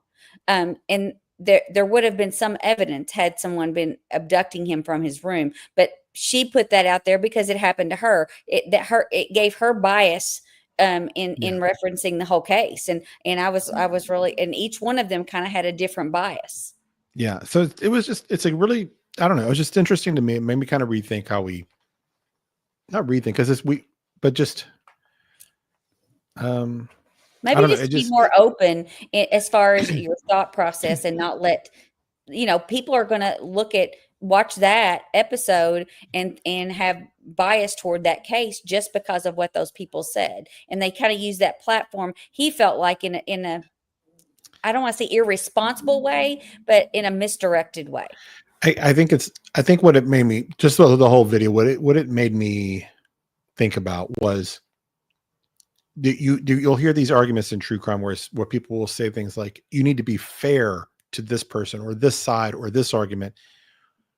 But that you're not being fair if you give more attention and time to the least likely argument. Right. Like if you had these two kids as a situation, and you said, well, maybe it's an alien abduction. Well, that's like 1 in a gazillion chance something like that could happen. You wouldn't spend, and then your other idea was they got lost in the woods. Well, you wouldn't spend half your time considering alien abduction. Right. That's not fair if you're seeking the truth. The truth would be far more likely that they would have gotten lost in the woods. Right. Or that an accident happened, or that there was some negligence or foul play, than alien abduction. So you're not being fair by giving equal consideration to bad ideas. Right. Ivy League nurse said, but there was also proof on the window that led to people believing that Elizabeth was abducted. No scent and no evidence in the Sebastian case. But she kind of planted that seed in the minds of people. Well, it happened to me. So this could have been what happened to him, although there was no evidence to suggest that whatsoever. But there was someone that saw the abductor. Her little sister saw her being abducted. So there was evidence. In this case, there's none. Yes, that is different. But what it reminded me of a little when she says that too is like when you watch the Grammys and somebody says, if I can be a mega pop star, whatever, you could too. All you dreamers, well, that's not really true. That's also 1 in a 200 million chance of, the chances of what happened to Elizabeth Smart, even being rescued the way, that she's even here, is amazing. So she's the outlier, her situation. What he kind of was getting at is when you have people that they bring in their own biases and experience, when you have, when what these situations most likely are something not involving stranger abduction at all. I don't know. So, but anyway, I just thought that was interesting. Wanted to share that before we kind of got into the rest of this. Did we thank Get Lockered, Nan, for 1 month of membership? I don't think so, but thank you very much, Nan. Thank you, Nan. Nan had a question earlier. Nightbot is not an actual person. Nightbot is like a bot, right? Nightbot is a bot so that our mods can enjoy chat as well, so that they don't have to keep putting stuff up over and over and over. Yeah. Some people like to use Nightbot. Some people don't. I don't know. I think I just try to do stuff to make things easier for everybody so everybody can enjoy things. Yeah. Yeah. So, that's the thinking there. And Get Lockered says, I'm surprised that the mom just disappeared. Yeah. Yeah. And that's another part of this story, why it's gotten a lot of suspicion. It was the next day she left, which is really, unimaginable for most of us. So I'm going to, what we're going to do, I'm going to show the mom's full interview, because she's really only done one on camera. We're we're going to play every word, give our thoughts on it, and then we're going to go into these various statement analysis people, Chris McDonough, folks like that, and see what they think of her. I really enjoyed Chris McDonough's. Yes. I'm not playing like anybody's like full video. I've kind of gotten to where I don't really like to do that. I just kind of want to give like little snippets. Except and this one. Then if you want to, except for this, yes. So anyway, this is Malia, I think, or Malia. Does she pronounce it Malia? They've done so few interviews, I don't even know how they pronounce their names, but I think it's Malia Brooks Murray. This is the mother, and I believe this interview happened the next day, May 3rd, I believe, is when this was recorded. I'm just staying as hopeful as possible. I want them home. I want to hold them. And I want them home. What happened was we woke up. I heard them playing in the next room beside us. And I was drifting in and out of sleep. And they're not the type of kids that we tell them not to go outside on their own. We always make sure that we're out there with them, watching them. And they happen to just get out that sliding door, and we can't hear it when it opens. And they were outside playing, but we weren't aware of it at the time. And the next thing we knew, it was quiet. And we get up, and I tell him, my partner, Daniel, I tell him, "Do you hear the kids?" And he says, "No." And we get up instantly. We're looking outside. We're looking everywhere, yelling for them. And I instantly just call 911. I just had the instinct I needed to call. They're both really go-lucky children. They're so sweet. They talk to anyone. They'll talk your ear off. They will speak to anyone in a store. Everyone. They're just extremely sweet kids. I appreciate the huge search effort going on right now. But we've been pushing for an Amber Alert, which hasn't been issued. Not just that they could possibly be abducted, which it is a possibility that they could have been, but just an alert to let everyone know that they are missing. We had people text me saying that they weren't aware, someone else let them know that they were missing, and it would just be nice if everyone could be alerted. We thought maybe that we found tracks, but it's still uncertain. It's been raining and they're probably soaking wet, but with the sun today, I'm hopeful that they are feeling warm. We're all filled with pain and sorrow because we just want them found. We want them home. Everyone loves them. They are definitely verbal, and they do have possible autism, but it's not extreme autism. It's just they have issues with school, and they don't catch up with the other kids. I just want to remain hopeful. But there's always, in a mother's mind, you're always thinking the worst. Last night was one of the worst nights because I didn't have them in their beds. And I don't want to go through that another night without them.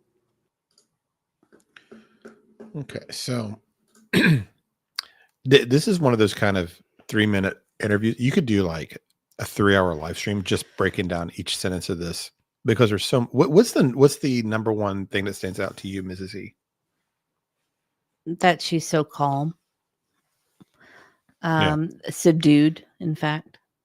Like the lack of emotion and all of that. It reminds me of other parents that we've seen in the past. Jana had said that she gives me Megan Boswell vibes, and I would agree with that 100%. And among other people, and then Real Me Too said, "Where's the urgency, Mom?" Yeah. We've all seen. Well, I'd say a lot of us, maybe not everybody here, but a lot of us have seen like Riley Strain's mother. Yeah. And it's a vast difference in the way she responded to everything. But I thought the use of the word sorrow, you only exhibit sorrow typically when someone is gone and you're never going to see them again, or they've passed away. That's how I identify the word sorrow. You can be sad and upset that they're missing, but sorrow is a word that I wouldn't use to describe that. So I thought that was just an odd turn of phrase, and that just may be something that she uses in her speech. But I just thought it was odd. That word is odd. Said Chris Watts. Well, when the baby's in the bed, that made me think of Chris Watts for sure. I kind of, how I am. I like to give people the benefit of the doubt. I kind of wondered if she had taken something to calm her nerves, to have her be more subdued. But people want to tell you that everybody acts different in situations like this. But oftentimes when you see parents that are 100% innocent, they are frantic to find their children or their missing loved one. And I just don't see her being frantic. Now, this is a highly edited video too, you can tell. So it's possible it could have been edited out, if she broke down. Yeah, I guess that's true. Let me see if I can find the comment by somebody back here, because that was what. Tiffany Machete. Tiffany says, I have been involved with many missing children, and I cannot name one time where I dealt with a mother who didn't cry and wasn't guilty, or if they weren't guilty and no emotion, it was because of substances. Right. Yeah, I think it was, I can't find it now. Anyway, someone had said it sounded scripted, and that's probably the thing that stands out to me the most, is that it sounds so stilted. At least the part where they're in the bed and the door and they don't hear the door, that part sounds very scripted. Like, I want to make sure I get this all right, and then this and this, and then, but we were this. And, I want to hit these points, right? Yeah, we don't let them go play outside alone. Yeah. Oh wow, Angel's got some information about the search that's interesting. And I wanted to say hi to Becky. Hi, Becky. Nice to see you. Yeah, she said she didn't get her notification. Angel said one area off of Garlock Road felt like an almost vertical drop as they carefully made their way down the slope, many with helmets on their head. Now I fully understand the helmets from Code 1. And then she also said, hang on, she's got more down here. She said, one searcher indicated he pulled 9 ticks off of him as he exited the woods. The black flies were almost immeasurable in numbers as they flew into ears, eyes, and nostrils. Several wore fly hoods. So that sounds pretty treacherous, as far as what they would have had to have been exposed to as if they were in the woods. So I'm going to play. And actually, there was another good comment. Hold on one second. L. Kennedy says there's typical behavior and there's atypical behavior. Yes, that's a great point. So we're back to Deception Detective. This was his first video he did on this series, and this was part of his reaction to Malaya. Subscribers commented for me to analyze this case because we're about to have a royal flush of deception deck cards here. So let's just one by one. First of all, we have a temporal lacunae, or a jump through time. And liars often use temporal lacunae like suddenly or I just woke up and noticed, because they want to skip over incriminating parts of their story. Second, we have changing tenses. You may have noticed that she started off telling her story in past tense, as we can expect when someone's recounting something that happened in the past. But as she told her story, all of a sudden she switched into present tense. And this can happen when people are constructing a story in real time or reconstructing a made-up story in real time, rather than recounting actual memories. Finally, we have explanations, and liars often give unnecessary explanations because they know they're lying, so they don't take their believability for granted. In this case, she felt the need to tell us why she called the police, as if her kids being missing wasn't a good enough reason. But beyond the red flags in the deception deck, I don't like some of the other things she's doing here. For instance, she's setting up her and her boyfriend's alibi by telling us that they must have been sleeping at the time. But if she was sleeping, how could she possibly know that he was also sleeping? Couldn't he have been awake and done something to them while she was passed out?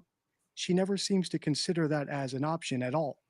And this lack of curiosity or suspicion about a non-biologically related father in the household with their children could be explained a lot of ways, but one of those ways could be that she actually knows what happened, so she's not curious about what he may have done. So that was his basic take on her. That thing where the switching from past to present, there's a lot of these kind of things that people look for, certain words and deception, like, or whatever, and different.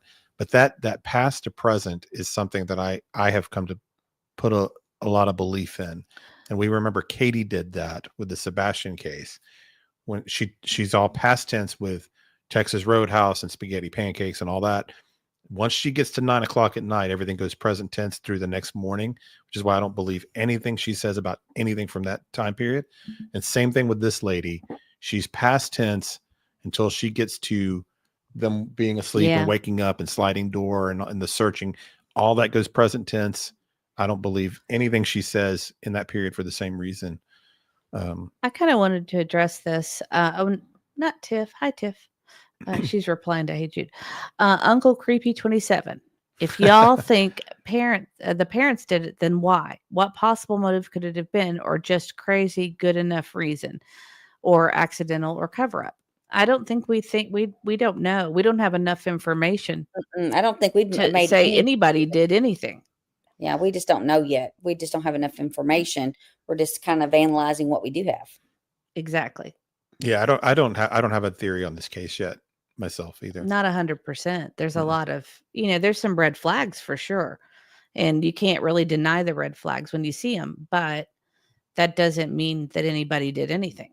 Well, one thing I've been thinking about is they have this kind of what they seem to be doing with their stories is they're acting like people that have some kind of guilt, or guilty knowledge, shame, or something they don't want you to know.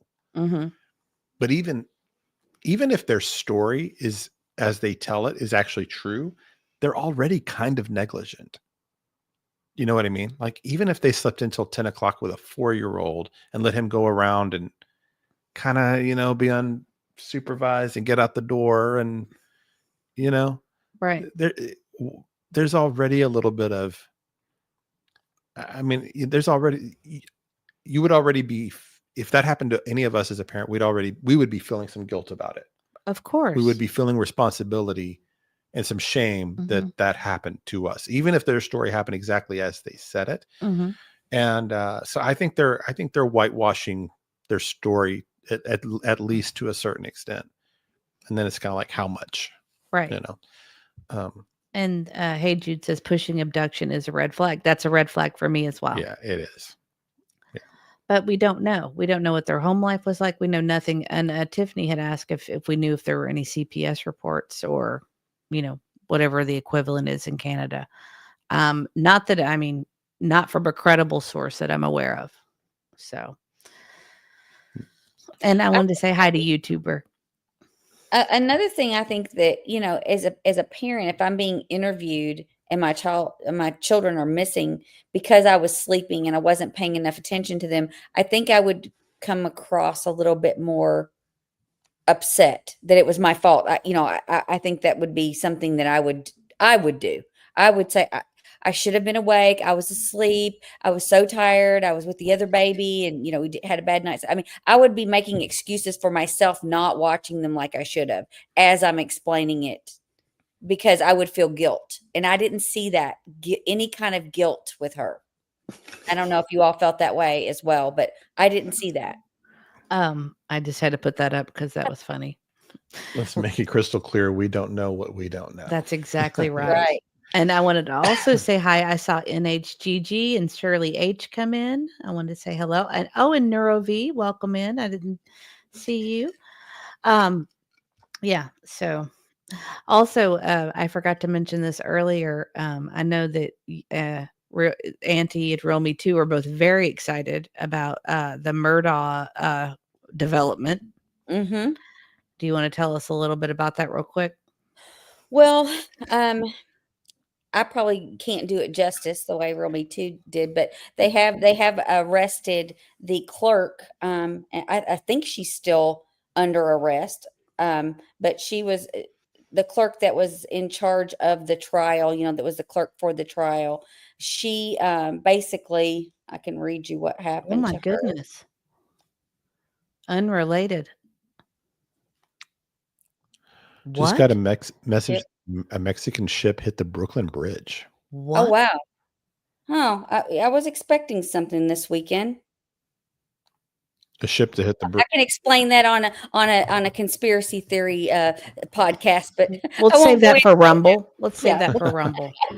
But Wow.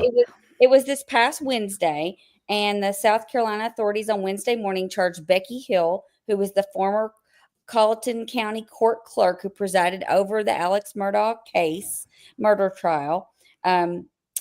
The South Carolina Law Enforcement Division announced that Hill, 57, is facing 2 counts of misconduct and obstruction of justice in charges directly related to that case. And she also had perjury charges. And they basically are going to, I think, push to retry this case in its entirety because of possibly persuading jurors to vote or to do a certain outcome. So I think that's might be what happens, and I'm anxious to see how that all That's weird. goes forward. I mean, it's just Can I anxious. share that for a second? Yeah. Do you mind? No, go ahead. Okay, let me Do you know how to do it? Yeah, from hold there? on one second. I just pulled up the naval ship, and I just want to say I was not expecting to see this. So, Oh my whoops. god! Yeah, I'm so watching it too. can you see it? Okay, Yeah, this is the naval ship that hit Mm. the Brooklyn Bridge. You guys, that looks like pirates. I'm just saying. Yeah. I'm I looking said they're at all it in bent color. backward. Oh, they're bent backward. Like they've Oh, already gone through. I don't know. So it says that, well, I got to make the picture smaller. A Mexican Navy ship hit the Brooklyn Bridge on Saturday during a promotional tour in New York City. The top of its masts brushing the iconic span as it sailed through the East River. So isn't it? But I was It not. really didn't hurt it doesn't look like it hurt the Yeah. bridge, but it definitely tore the boat up. Yeah, the Yeah. picture that you've got is after it went under it and what it did to the masts. It's like once in a while you'll see those delivery trucks go through a tunnel that they can't quite clear. But here's my question: have you ever seen a naval ship look like that? I know. It looks like a pirate ship. From the 1800s or something. Right. Yeah. I'm sure there's more to It the says story. there I were just people. Well, in the picture that I see shows people on the mast. oh my goodness. Maybe they were doing some kind of pirate, It said what do you call it? so there are injuries.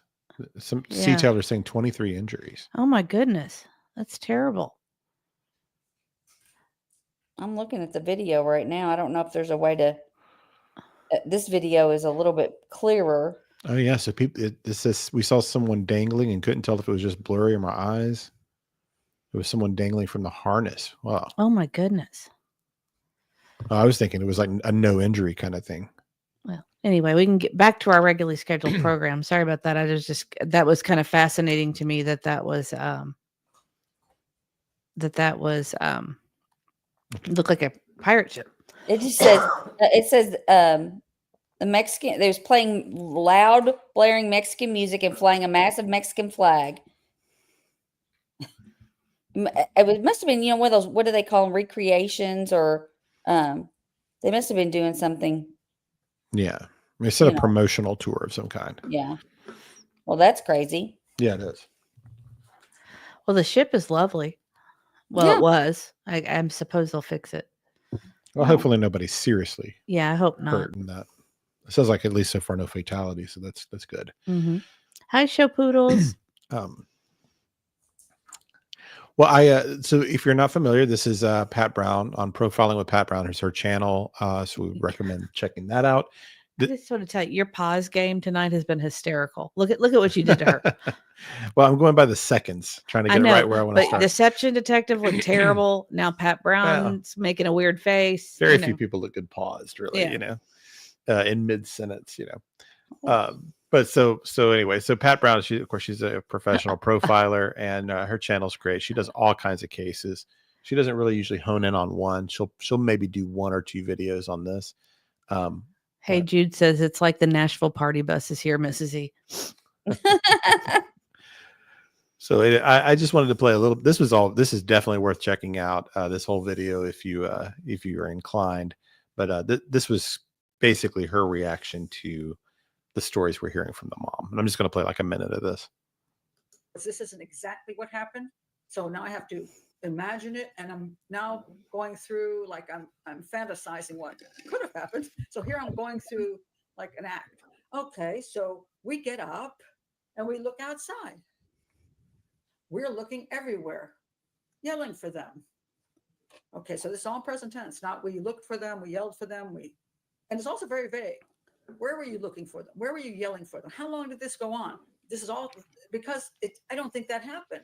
That's what it seems like. So therefore, it's all imaginary, and there's no details because there's no details to put in there because they don't exist. And then she said, and I instantly just called 911. Now she goes back to past tense. She did call 911. So that is something in the past tense, you see? But the just word is there again, too. Why is the just word? Well, you don't just call 911. You just call 911. And then she instantly just called 911. Like she's got to say that somehow she didn't waste time. She was so concerned about her children. She instantly just called 911. All she needed to say was, we couldn't find them. We called 911. I called 911. But she does, and she adds instantly and just. And that, to me, is deception. Yeah, so that's a lot of what she kind of picks up on are just the I wrote down a few of them that I saw. The next thing we knew, we got up instantly, and I instantly just called 911. She uses several phrases like that, and a Deception Detective has that in his deck also. But so when people do those, it's like they call them like time jumps, like you're trying to progress the story, and it's just a sign of more deception. And anyway, so check that out. Her whole thing is great there. So you can kind of see that at least we've got 2 professional people seeing a problem with the mom there. I'll tell you, I love that Pat Brown gets to the point. Like there's no fluff there. Yes. Deception Detective does too. Don't get me wrong, but I don't know. I like them both in different ways. Hey, G brought up a good point. What's that? CP said instantly. I don't know if I ever listened to them that closely. Trying to listen for that kind of thing. The instantly. For the words. The just. Yeah, there's a list of these words like that. The instantly, right now, just is one that in that video Pat Brown says is a big red flag. But there's other phrases like that.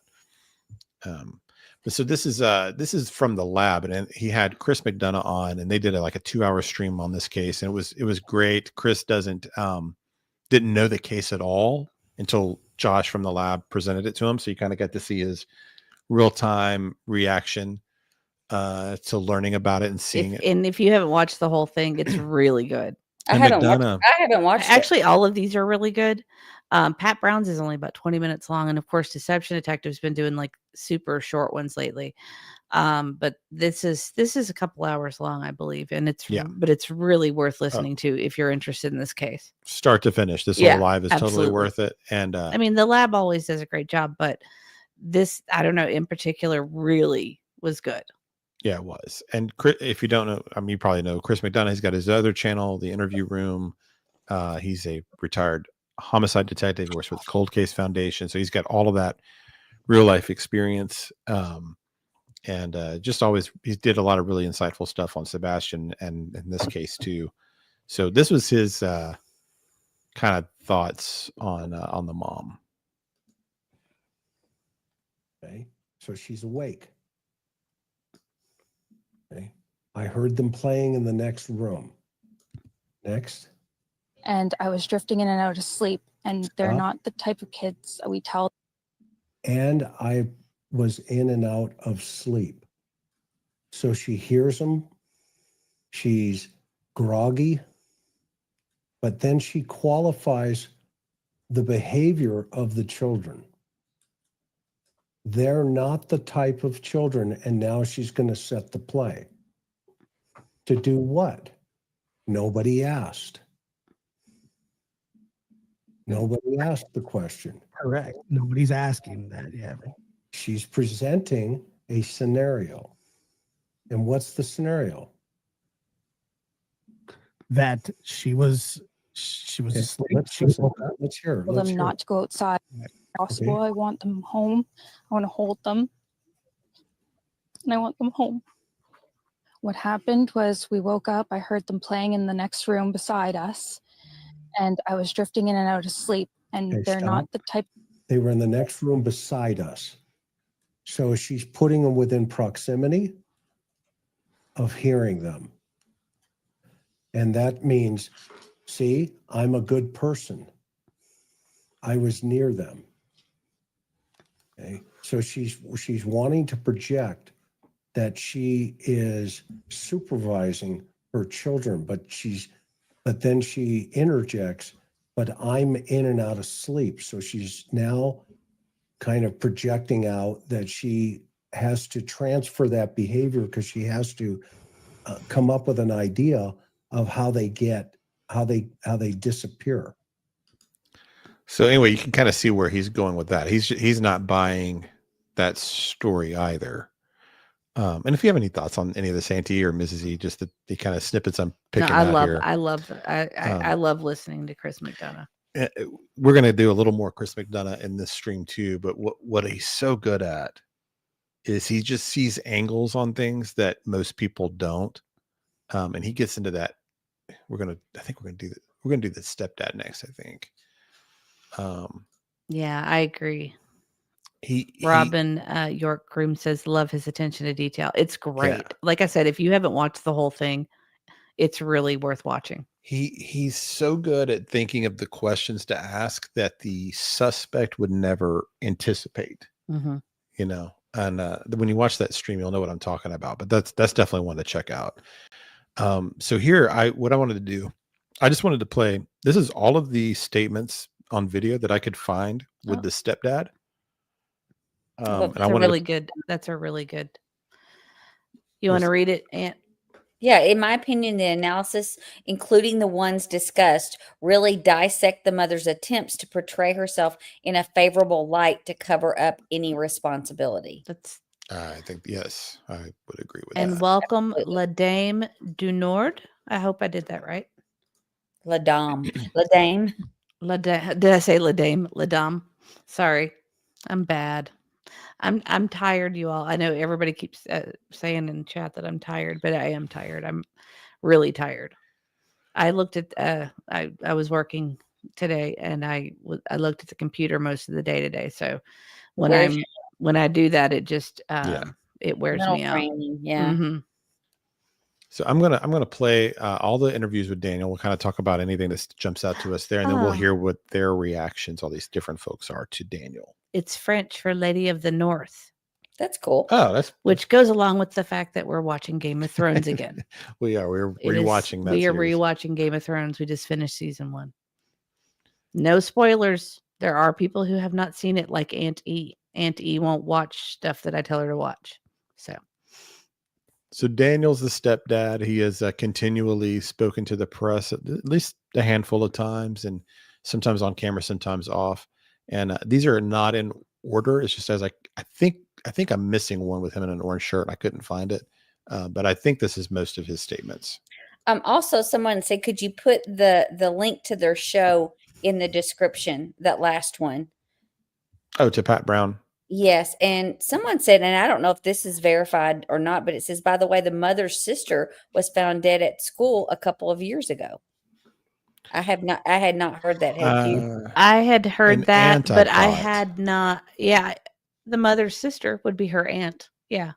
Oh, I thought it was Malia's aunt. Uh-huh. Right. Her mother's sister. No, Oh, I well, it thought depends she on who meant, her Oh, is. I thought Malia's sisters, who I was thinking they were talking about. It was an older story, like 2009 I haven't or verified something. it, so I did not put it on there. Yeah. Gotcha. I just I've thought that was heard- interesting if that's, true. Yeah, we've heard that. I don't know 100% that that's connected. Could be. But that story I think is from like 2007 or 9 or something like that. I didn't, like I said, I've been working on my other job, so I did not check that. So this is actually this is around the time that they're calling off the search. So this is about 6 or 7 days into the disappearance. Now, is this after that she's left him? And I mean, she left him like during the search, right? And yes. went with her mom and her parents and cut all communication with him. Is that Yeah. correct? She did that on day 2, according Okay. to one news outlet. Okay. May 3rd is when they had that kind of disagreement and she left. I'm still holding out hope. I don't know why they didn't find anything from Jack's pull-up to her backpack or any of her belongings at all. They just haven't found anything. Now, while the family may have some hope, the police say that after 6 days of often extreme conditions, the children were still in the woods, they wouldn't be alive. So now they said it came down to a question of survivability. And a number of Okay, so that's just a little snippet there. Then there's this one. I just don't see kids going into that condition of woods, because you got to think how small they are comparatively and how high those weeds and everything were to them. I mean, that's like going into the jungle. I mean, or worse. Yeah, it's hard to imagine. It's easier for me to imagine them going down to the road and disappearing than the woods, but they did have a little tree fort back there, and I don't know, but no scent, no trail, not likely.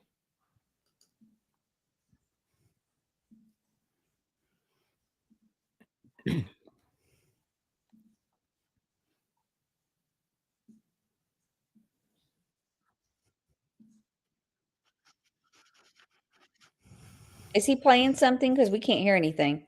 Oh, you can't hear it? No, nothing's happening. Are you serious? Wait, do you not have it on the screen? Oh, I forgot to share. That's why. I was gonna say we still see the police guy. Okay, can you see him now? Can you see Yes. the 2 kids? Okay. Yes. And whoever asked for me to put those links, I did put the main channel links for Deception Detective, the lab, and profiling with Pat Brown. And then I think Hey Jude's also put some up. Thank you. Oh, it was Perry M, and yes, I did.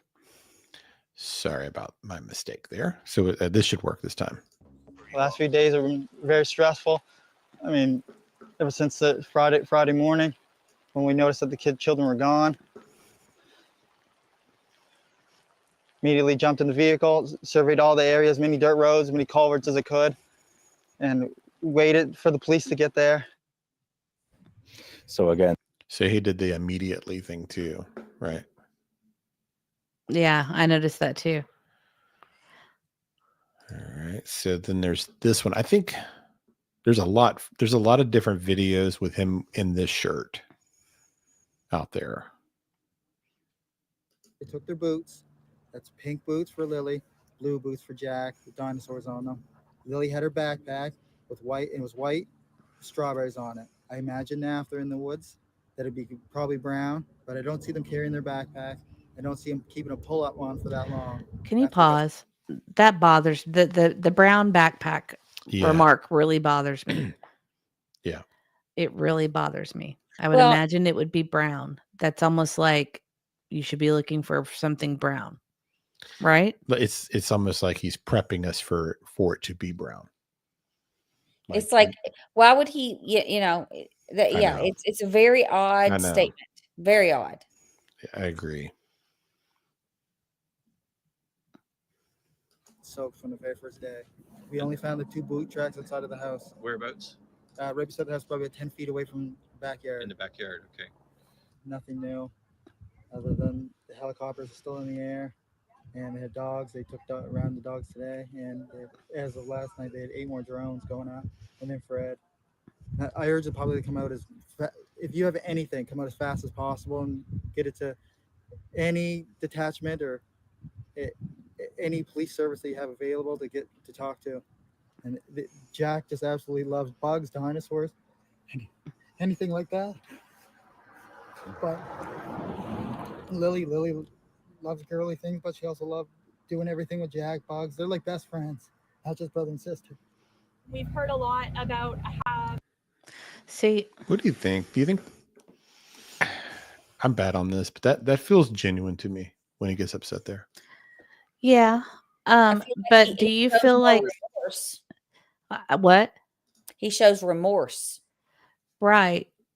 The thing is, though, I mean, do you feel like maybe the brown backpack? Sorry, I'm stuck on that, but was sort of slippage. Well, you know what? I kind of thought it was more like narrative seating, almost like Right. Preparing you for what you'll find. preparing. Yeah. Yeah. A lot of But he past does tense. watch Kleck Files. I can't say it. Watch Kleck Files said he does seem genuinely emotional, and I do see that he does show some emotion. Actually, more than the mother showed. Real Me Too said it at the exact same time. Mm-hmm. Isn't that funny? Yeah. You guys are besties now. That's why I know that there are people that are accusing them of like murder and all that kind of stuff. I just don't think that's. I don't think that. I don't feel that. I don't feel that way about it. I think it's more like an accident. They got lost, negligence, something. That's what it. They know something. They have know some guilt. But right. That's what I was going to say. They know something, but I don't know if it was if there was what am I trying to say? Not malicious intent, but just they're just negligent intent. Yeah. If it does come out, that they're associated in some way or responsible in some way, I would guess it would have to do with. People have asked me. I've had multiple people ask me privately what I thought, and I said I think that it'll have something to do with neglect, is what I said. Yeah, that's where I lean to, but that leaves a lot of options still on the table as far as what actually happened. Right, but the neglect is at the center of it, and could it be as simple as? I mean, I don't know. And I want to give them the benefit of the doubt so bad. Well, Could it be as simple as they just overslept and then woke up and the kids really weren't there, and they feel guilt for that? Yeah. Well, Big Dreams Tiny Budget said the same thing. It could be guilt because they know they weren't watching the kids. Yeah. And right. But I didn't see the guilt feeling that from her. I did from her. I did him. But the thing is, I saw the guilt. If she was on a pretty heavy, I'm me, devil's advocate on this, but if she was on a pretty heavy dosage of something to relax her nerves, you may not see that. True. I'm just saying, I've known people who've taken some, anti-anxiety pills to be very even like that, very almost monotone. She might be on prescriptions. You never know. Right. So I think this is the last. Sydney Nielsen said, have we read about Aaron Keith McKenzie? I don't know who that is in Truro. No. That must be one that is that the one that disappeared around 2020 or 21? I don't know. Because that town, that Truro, I've heard. I'll look it up. There's someone that disappeared. I couldn't remember the name. Is that also in Canada? Yeah. People have described it as a similar kind of case that never got solved. Huh. That's funny. At least that town, Truro. Karma Moon, we were talking about this yesterday. Karma Moon says, when I was a child, 5, unsupervised all day outside in the trailer park, things are different nowadays. There's more to this. We were actually talking about how he would ride his bike like really far from his house. Yeah. I won't let our kids out of our sight. Totally alone. Parents didn't even know I was gone. I would just go to the store, go and buy comic books, and go back, ride my bike back home. Anything could have happened. park my bike back in the behind the store. Right. You know, where the dumpsters and all that. Anything could happen. I was a little kid. But that's but just that the was way. a different world back Yeah. then. We weren't worried about those types of things. Yeah, I'd walk blocks to, No phone trackers. And now my kids can't go to Walmart without me watching them all the way on Life 360. or we'd be playing at each other's houses and nobody would actually know which house you were at. Oh, You right. just go house hopping. in And the you come neighborhood. home when you come home. Yeah, you just play whatever yard you wanted to play in. It's like at 4 and 6. No, you're right. 6, maybe not, but not much older. That For me, person anyway. is actually was just arrested for human trafficking in the Nova Scotia area. Oh, so that was a criminal. That was Yes. the name. 52-year-old Aaron Keith McKenzie been charged with human trafficking, receiving a financial benefit from trafficking, procuring a person to provide S services, and advertising S services. Interesting. And Perry here is saying that the kid's name was Dylan. And that's right. It was Dylan was the child in 2020, 21, somewhere around there. People are, Right. I think Tennessee Nurse said something like, man, the chat's flying. I missed it. Something about Gen X. Gen X, that's the way it was. Life of Gen X. Yeah. Life of Gen X. Are we right. Gen X? I guess we Yeah, are. we are. That's a good point too that Shirley made on here. She said, Mr. E, why say waist deep water and brown backpack to me? That's a huge flag. That's a good catch. The waist deep water was an unusual statement, I thought too, as well as the backpack statement. That's a good catch. I've wondered. And when you listen to their statements, there's a few times they talk about the kids being wet and hoping they're warm and things like that. Mm-hmm. And it makes me wonder if we're eventually going to find them in water, and that's like a slippage thing. Yeah, I've wondered about that too. GTO guy says, we Generation Xers were always riding our bikes everywhere back in the early 80s. Well, you told me you used to go like whatever day the comic books would come in, the new ones, and you would ride up there and go get your new comic book for $0.25 or whatever it was. Yeah. And we didn't, we lived far away from downtown. We couldn't do stuff like that. Right, Aunt E? No, we didn't live, we lived on a busy highway and we couldn't like walk. There were no sidewalks where we, Right. it was maybe a mile to town or half a mile to a mile into any kind of store or gas station or anything, but we couldn't walk. Well, I did used to get to go to the store when I hit about 15 on my, what was it called? Your scooter? Go-kart? Yeah, no, the go-kart I could just ride through the woods. That was a whole other thing. But you had like a moped. no, I had a Honda Elite, which was like a Spree but nicer. Yeah, it was like it was like a little, kind of like a little motorcycle thing, but it was not a motorcycle. This is a scooter, what they call a scooter now. Is that Aunt E has this record of breaking everything I ever got. I broke the golf cart, right? No. Like the day she got it. I didn't get not the golf cart. You broke the go-kart. I mean the go-kart. That's what I meant. But didn't your husband wreck my scooter? Yeah, I think like he the did. day I got it too. Yeah, I don't know. It wasn't the day you got it. You'd had it. Oh, okay. But he rode it in the yard, but it didn't mess it up. And just yes, it did. It had to be the side had to be replaced. You tell me. Yeah, it was like a moped. It was. It was like a moped, but it was nicer. I thought I was so cool. I didn't know they loved let you ride it to town. I would have never let you do that. Oh, we had there was a group of girls who all had these sprees, and they'd pick me up, and we'd go like 5 of us all together. Like a Vespa, yes, kind of like that sunset gazing. Yeah, that's like a Vespa. Because they're a little bit cooler than that's the way these were. GTO guy knows it was the day after you got it, Mrs. E. Now the go-kart was broken the day of. No, it was on her birthday. Yeah. Well, I wanted to ride it too. Why do I feel like Mr. E had a Trans Am? No, he didn't. No, I did not. He did not. With the big eagle on the. Well, my best friend had a Smokey and the Bandit. but she totaled it. She almost died. It was awful. But her car exploded. Aunt E had a Capri. That was her first car. It was And like your first car.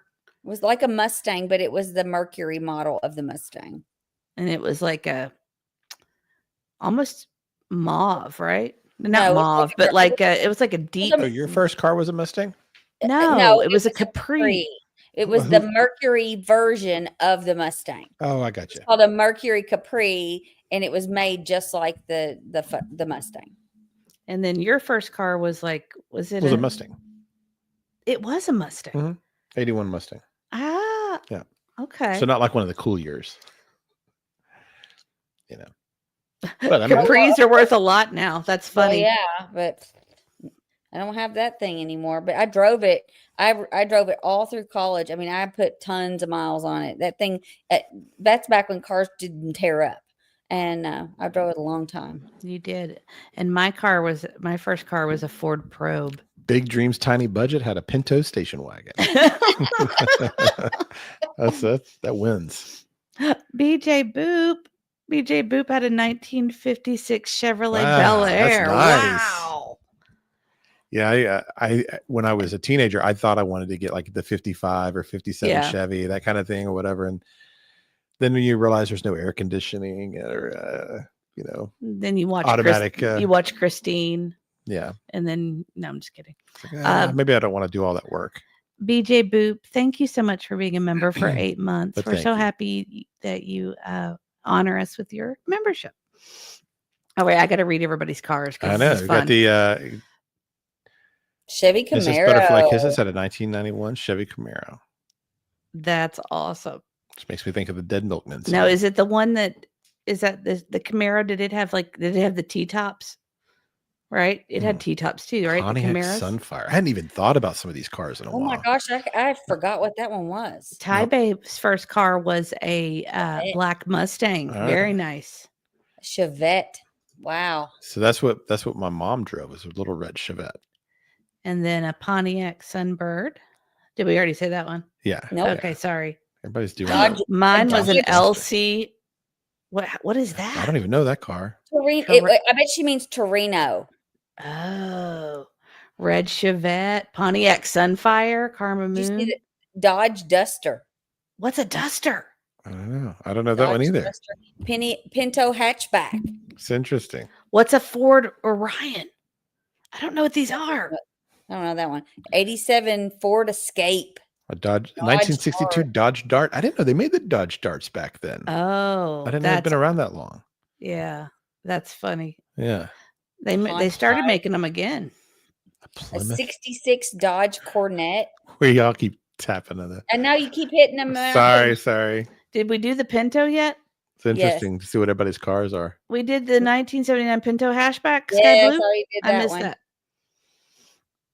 Yeah, we all had starter cars, that's for sure. Mine was an 87 Ford Escort GT 5-speed. Love Mine wasn't very old. I was only a couple years old.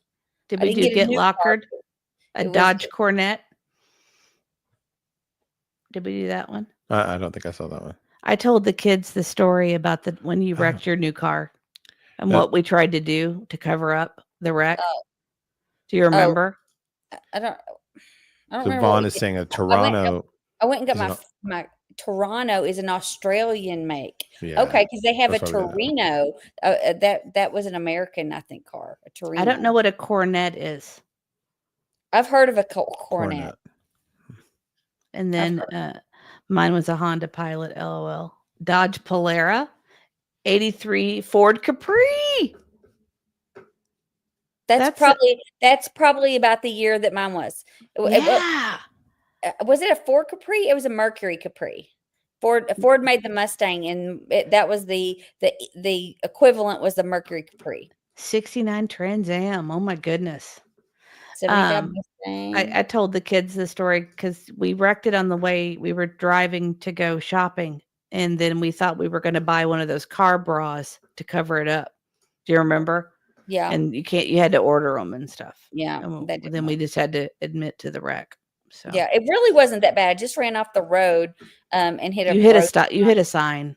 But it was terrifying. It just made like a little, probably 2-inch little place on the bumper. It So didn't this really is the show a Dodge lot. Duster. Oh wow, That's I cool. was like, I know that's a pretty cool looking awesome. car. Anyway, I just had to the know. I just wanted to Supras. know I what it remember was. the Supras too, the Toyota Supras. Precious Lavender Buttons had a 1963 push button Dodge Dart. Wow. I didn't even know that existed back then. Ooh, I Hey got it. Jude had an MGB convertible. I don't know what that is. That's what my boyfriend had in high school. What- He had an MGB convertible. I thought he had a car called Swamp Thing. Swamp Woman. Oh, But he did. Swamp Woman. It was. Yeah, he had it painted in all. He painted in it camouflage. Oh my gosh. But then, after Swamp Woman died, then he got the MGB. Swamp Woman. I'm not even kidding. It said it on it. He wrote it on there. Yeah, it was bad. It was That was your bad. boyfriend? Yeah, that was her high school. high sweetheart. school boyfriend. So yeah. So was that in the plus column or the minus column? That the It Swamp was in the Woman? minus column for our parents for I sure. bet. Yeah, I was not allowed to be in it for any reason. You're not taking my daughter out in the Swamp Woman.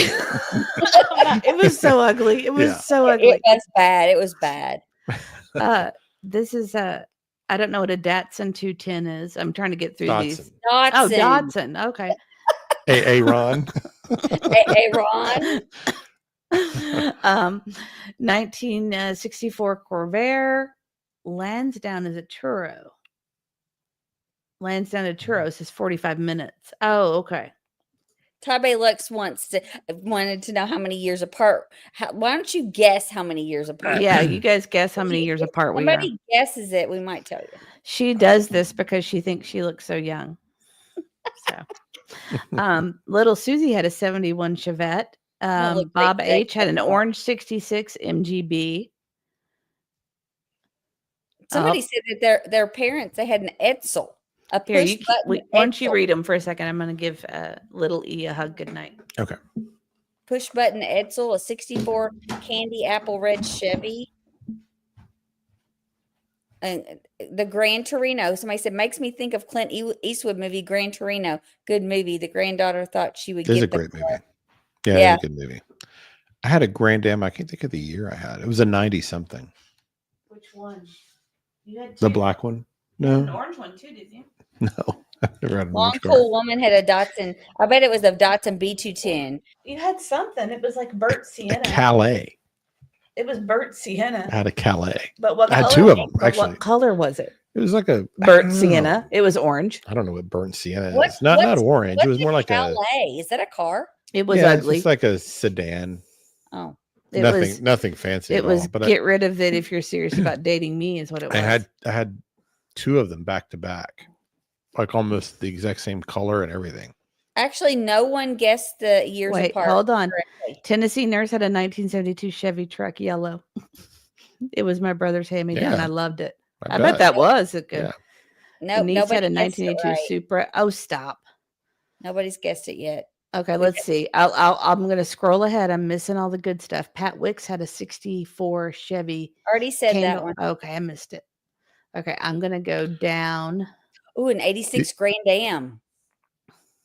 Let's see. You're going to guess 3 years apart. No. See, she loves this. She loves this game.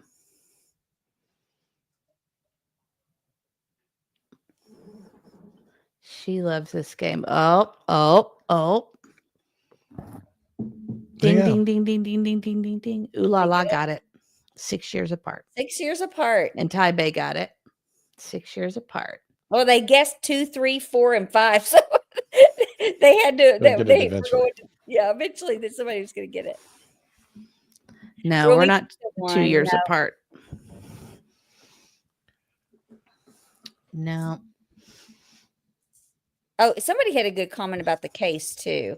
We need to get back on it. Yeah, Teresa Goreluk said, I've also heard that there were numerous people over there in the days before. What if someone was involved in child trafficking? Is that a stretch? I don't think at this point anything can be ruled out. I mean, No.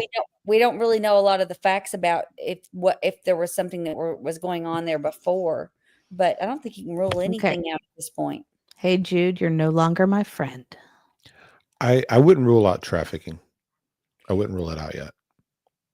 I wouldn't rule it out. I haven't ruled it out in the Sebastian case.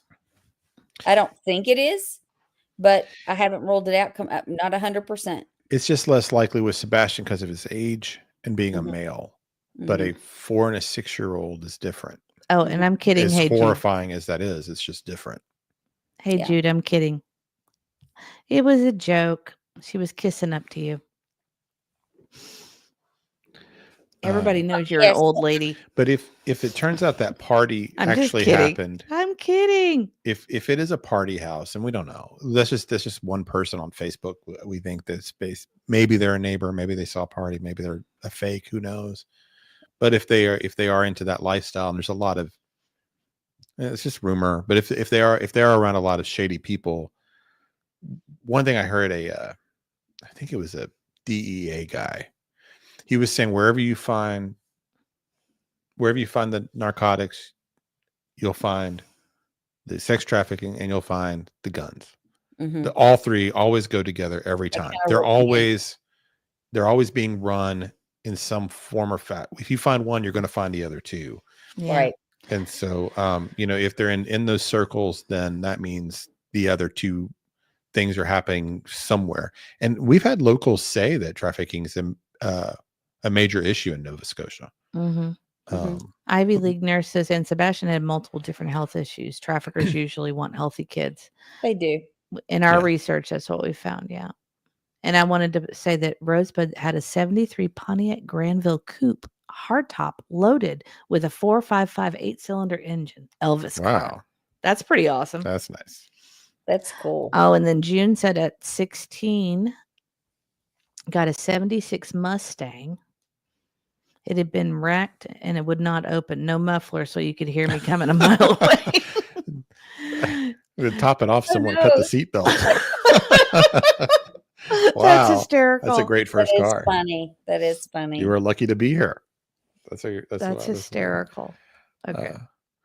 All right, so I'm gonna play. I think I've got a couple more interviews with. These are all brief. They cut them up. I wish these news outlets would release just the full unedited footage, but we just don't get that. So Well, and someone is talking about the media said, do you really think LE told the mom to not talk to media? Have we heard that for sure? I don't. I mean, just don't know how things are in hearsay. Canada. I don't Yeah. know how different they are. The Ellie has not come out saying that they said that. Right? So we're just taking her word for it. And we've learned our lesson for taking people's words for it in the past, in other cases that we've talked about. That could right? be standard procedure there for all we know. I don't know. And I don't remember. Tails just says, I am the captain now, but I cannot remember what movie that's from. People. What movie is that from? Oh, it's the one about the pirates. Like Not Pirates of the Caribbean. No, not those kind of pirates. Like modern day pirates, where they like all. Is that the one with Tom Hanks? Yes. I Okay. don't know the name. Captain something. Someone will know it. I've never watched it, but that's what the quote's from. I just wanted to know. What were we saying right before that? We were talking about the media and that you wish that they hadn't cut up the pieces the way they did. What I was thinking was it could be that he said maybe law enforcement said something to her like, yeah, you may not want to go do all these YouTube channels or something. You may want to stay off of TikTok. And then she goes and says, well, I've been told not to talk to the media. What's actually said and how she interpreted. Right. I tell that to the kids all the time. They could be different things. The way you interpret people and what they say can be very different than what they're actually saying. Yeah. Well, and someone said that the grandmother said that publicly, that they were told not to talk to. Oh, I'd like to, if you have that interview, please send it to me. It was in the article we read earlier. Oh, okay. It was just one line. Yeah. I have to say, Little Red, my first car was a 76 Sport Camaro, brand new. I was 16 and my dad spoiled me rotten. That's awesome. Was. Yeah. Sorry, I just had to. I feel like everybody, you can tell a lot about people by their first car. All right, so we're gonna. I think I got 2 more videos with the stepdad here. Okay. And so is the family. The last of RCMP in the area that I've seen, they were at Lansdowne Lake, and they told me that they scoured the lake, divers, and sonared the lake, and there's no evidence at all. If they were in this area, would have found them. My family's still searching. At one point, 160 people were out here searching. That help is gone, but the family isn't giving up. On Wednesday, RCMP insisted the search is ongoing. The family That's interesting. Becky says, "Can we see a pic of both children?" And it made me think of something. Have you all seen any pictures of the kids together? Yes, because there's someone. That person I was telling you about today. She went into her Facebook and pulled a bunch of older okay. pictures of the kids. Okay. I can't think of her name. I will. But yeah, I can put some pictures up in a minute, Becky. but they're older pictures of them. But yeah, Let me see if I can. While you're doing that, the thing that popped out to me on that one is he uses that word evidence again, like some other cases. When they don't talk about clues or whatever evidence, what you think in terms of. Yeah, they use legal terminology. Yeah. Or law enforcement terminology. But is that could that possibly be just the world we live in? It's that people pick that stuff up, or is it? I'm just devil's advocate. I know. It's just one of those things that's like alone, it means nothing, but piled up with 50 things, it can mean something. That's a good point.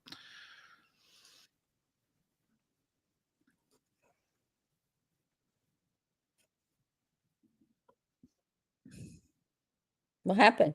Are you playing something else? Oh, sorry. I did that again. You're the worst. I know. Okay, there's pictures for you. Here, let Becky see that for a minute. There, she was asking what the kids look like. There they are. Okay. Yeah. So that's Jack on the left, and some people, people have noted the little mark on his cheek there. Little bruise. Yeah, but and then Lily on the right, and they are 4 and 6. Little Red, same thing. Same. What I noticed, Lil Red says, what I noticed is, and talked about on a live the other day, they described them as wearing the clothes they were wearing in the pictures. Yes, they were. Brown for Jack, pink for Lily. That I noticed it too, and I meant to tell you, and I got distracted. Which picture the one where she's like the one her on head. our thumbnail. Yeah, the one's on our thumbnail. The one she tilts her head. Well, what's the one with Jack? Is it this one? No, it's the one on our thumbnail. Let me show you. I'll just. And that was the ones he was showing. Let me pull it. Oh yeah, yeah. Hold on. Okay, look. I'm gonna present it. Look. Oh yeah, okay.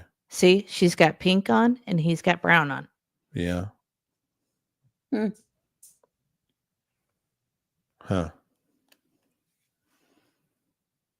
So you're thinking maybe a made up detail, or they just happen to be wearing those clothes? I don't know, because he mentioned the boots for Jack, but he never and a pull up, but he never mentioned the clothes, or he didn't at first anyway. Debbie says the mom did not have a lot of pictures of Lily and Jack on her Facebook page before she took it down. I mentioned this earlier when we were doing the updates on the case. And not that this is a huge thing, but you probably already had heard that she had gone into her Facebook to change her status to single after they had this whatever dust up or whatever on May 3rd. Well, she went back again apparently the other day and reactivated her account to delete all the pictures of her together with Daniel, which is kind of, it's interesting. I don't know. We were talking about this before. It's one of those things where this rift between Daniel and Malaya can mean a lot of things. It could mean just totally, speculative. It could mean that she thinks he's guilty of something, or she blames him in some way. Well, and I could see I could see that though. Can you see that when they're both asleep? She could have said he was supposed to be awake, and he shouldn't have let her fall. I mean, they're could blame each other easily for that same situation. Yeah, Right. but he's got more. Well, so like that could We be talked one. about this extensively earlier. That could be the case. She's blaming him, or she could feel all the blame, and she's throwing him under the bus by creating this and telling her family it's all his fault. Or Kinda they're like both inversion. guilty, and she's trying to blame him, or they're both innocent, and they're just having some kind of feud, argument, breakup because of the stress of the whole situation. Like there's a lot of possibilities. It's an interesting situation because of the circumstances, but we don't really know what it could mean, because it could mean a lot of things. Maybe more that I'm not thinking There's of. more, yeah. But anyway, so it's just Or watch Kleck. I can't speak tonight. Kleck Watch Files. Kleck Files says supposing he did something and she doesn't want to be associated. That's another one. I mean, there's just a lot. It's Could be a lot of reasons. they might have some mutual guilt and they're blaming each other or something. I mean, there's a lot of. I think there's some guilt. I think they feel some responsibility, because even their story, even their truth, even the story they gave, if true, it's not. It gives them some negligence. Yeah. It gives them some responsibility for them being gone. And Hey Jude says it's immature at best, and they do seem young, so we'll give them that. Those things happen. And then I wanted to say hi to Golden Girl. Welcome in.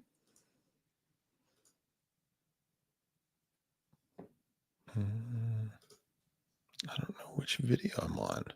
You're on that one. I'm on this one still. Mm-hmm. Okay. You might have been done with it, but you were on that one. Okay, so I'm ready to play this. You had already played part of it. Okay. Okay, he's getting sleepy, guys. Brother Jack. Jack just absolutely loves bugs, dinosaurs, anything like that. But Lily loves girly things, but she also loves doing everything with Jack, bugs. They're like best friends, not just brother and sister. Police say they think the two children wandered off from their home in rural Nova Scotia on Friday. The family lives in Lansdowne Station, a wooded and sparsely populated area more than 100 kilometers from Halifax. The children's stepfather says he last heard and saw Lily and Jack that morning. And as soon as I noticed them weren't there, I immediately jumped right in the vehicle and surveyed all the area, every dirt road, every culvert they could find. Police say there's... Yeah, okay. So we might have heard that part before, because these things, he's wearing the same shirt in several different interviews. So I guess this is probably his most accessible day. Well, and I really wonder too, what was the brother and the grandmother that supposedly lived on the property as well. You haven't heard. We haven't seen or heard anything from them. Yeah. Yeah. I think that's odd as well. Hi, Baba Rose. Thank you it says prayers for Middle E. Well, we appreciate that. Thank you, Baba They Rose. still have not scheduled his next MRI, and it's making me a little crazy. But we thought we'd know by now. Yes. I've seen they were missing. I jumped right in the vehicle and I did every dirt road and searched every culvert. The children are thought to have wandered away. Is that the same statement from a different angle, or is he just saying the same thing again to somebody? I think he was being interviewed by a different reporter.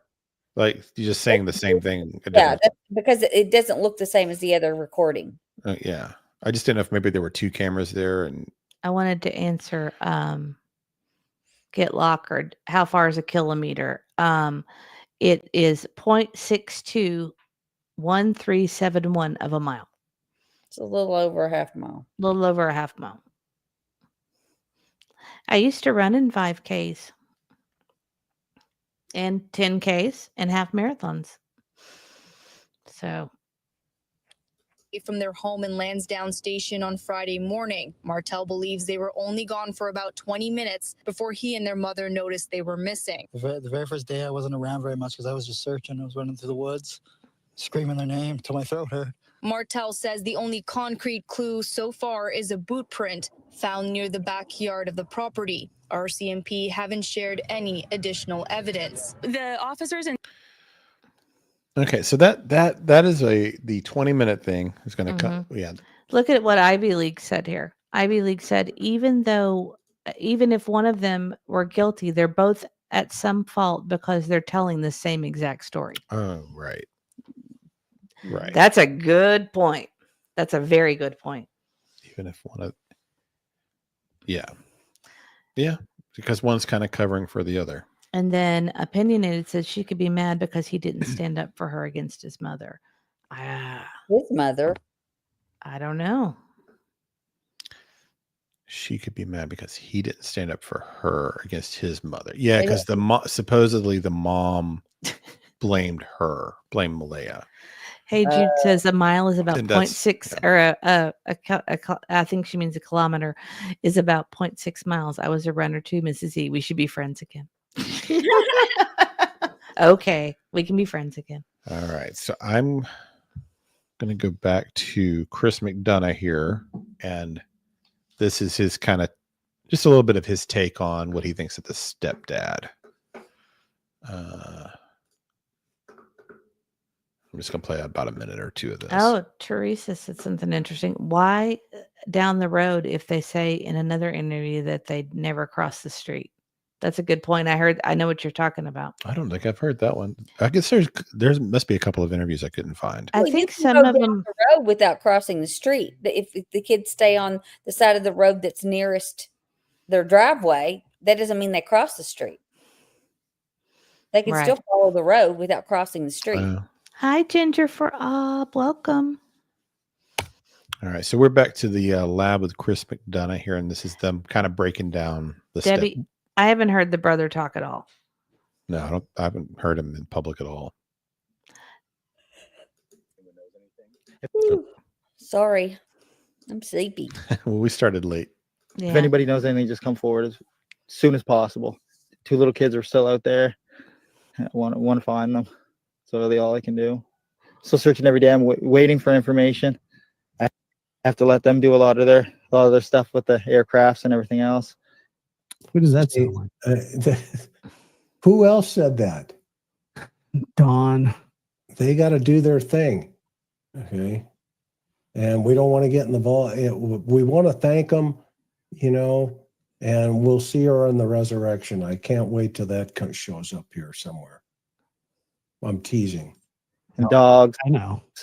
And searchers. There's a lot of stuff that needs to be coordinated, and I can't just go running through the woods. I want to, but I just can't right now because Dawn said that as well. It's eerie. It really is. The search is just so far out. I was really hesitant, at first to say, that this reminds me of something, and it somewhat reminds me of a little bit of the Orrin and Orson West case where the 2 little boys went missing, and I was really hesitant to say that, yeah, this reminds me of the Summer Wells case, but how can you deny it? Yeah. So what they're talking about is that Summer Wells disappearance, and they're seeing, of course, Josh covered that extensively back during the peak of that. So that's kind of his. They're seeing a lot of similarities, and the more I think about this story, it does feel more like the Summer Wells than most. So here's we're going to go to Deception Detective and kind of what he picks up on with Daniel. They're like best friends. Not just brothers. Please turn them up because you Really? turned them Sorry. down for That's some past reason. tense about a kid who's only been missing for 4 days at the time of this. I'm going to go back a bit. All right. Doing everything with Jack, Boggs. They're like best friends. Not just brother and sister. Lily loved. That's past tense about a kid who's only been missing for 4 days at the time of this interview. And this is such a reliable indicator of guilty knowledge that it's actually taught to police, and it's a card in the deception deck. My 52 favorite rules for spotting lies and manipulation. The card's on your screen now, but you probably already knew this rule of statement analysis and the famous example of Susan Smith. It's almost a meme at this point because it's so reliable. So does this mean that Daniel killed Lily, or that he knows she's dead for a fact? Of Time course out. not. But it's Is the deception deck an app now?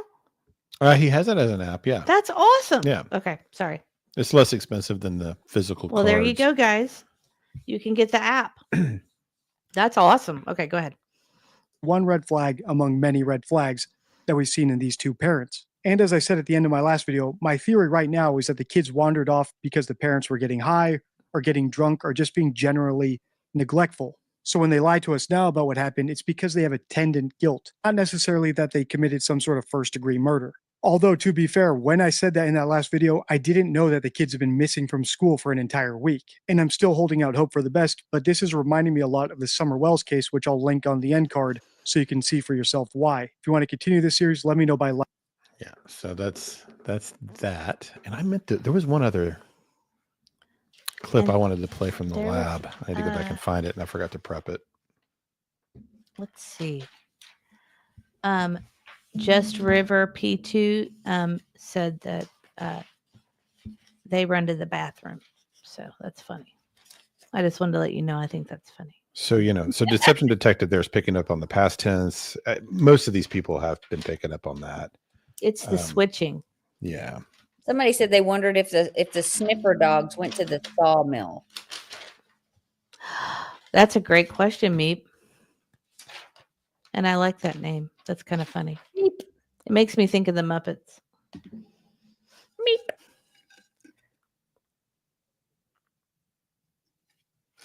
Oh, yeah, guys, I want to remind you, if you are Rumble watchers, please go subscribe to us on Rumble. We're 5 away from actually being monetized on Rumble. And I need, and it's kind of, yeah, we use I think Rumble we'll make like 3 pennies on there, but we also just want it as a backup in case something happens with our YouTube channel so we can still broadcast. Right. And well, Auntie wants to go over there and talk about crazy conspiracy theories. Okay, so that's why she's excited. I meant to. It's a lot more. The platform's a lot freer speech, and some of the things that you have to watch and tiptoe around on YouTube, you don't have to do there. That's true. Okay, I meant to put this in my little playlist of stuff here. So this is where McDonough gets really interesting to me when he starts talking about. I'm just going to play it. You'll see what other reasons. I don't know. Okay. But I would want to know everything I could about this environment, as stupid as that sounds, because if you get to a situation where you're talking to somebody and there's been some foul play involved here, okay, one of the things you'd want to know is, so tell me about the fort outside. Okay, does everybody know what we're talking? This fort image, stuff, yeah. This is a little tree fort that's built out in the woods, and you can see this water bottle and this, I don't know, whatever this orange stuff is to the left, maybe I don't know, some kind of scrunchie or something, or I don't know, bandana. I don't know what that is. But there's stuff here, and the tree fort does not, when you see it in full, maybe it'll show it in a bit. It's not something that a 6-year-old or a 4-year-old could build. Okay. So that's what he's looking at here. And it's out in the woods but on their property.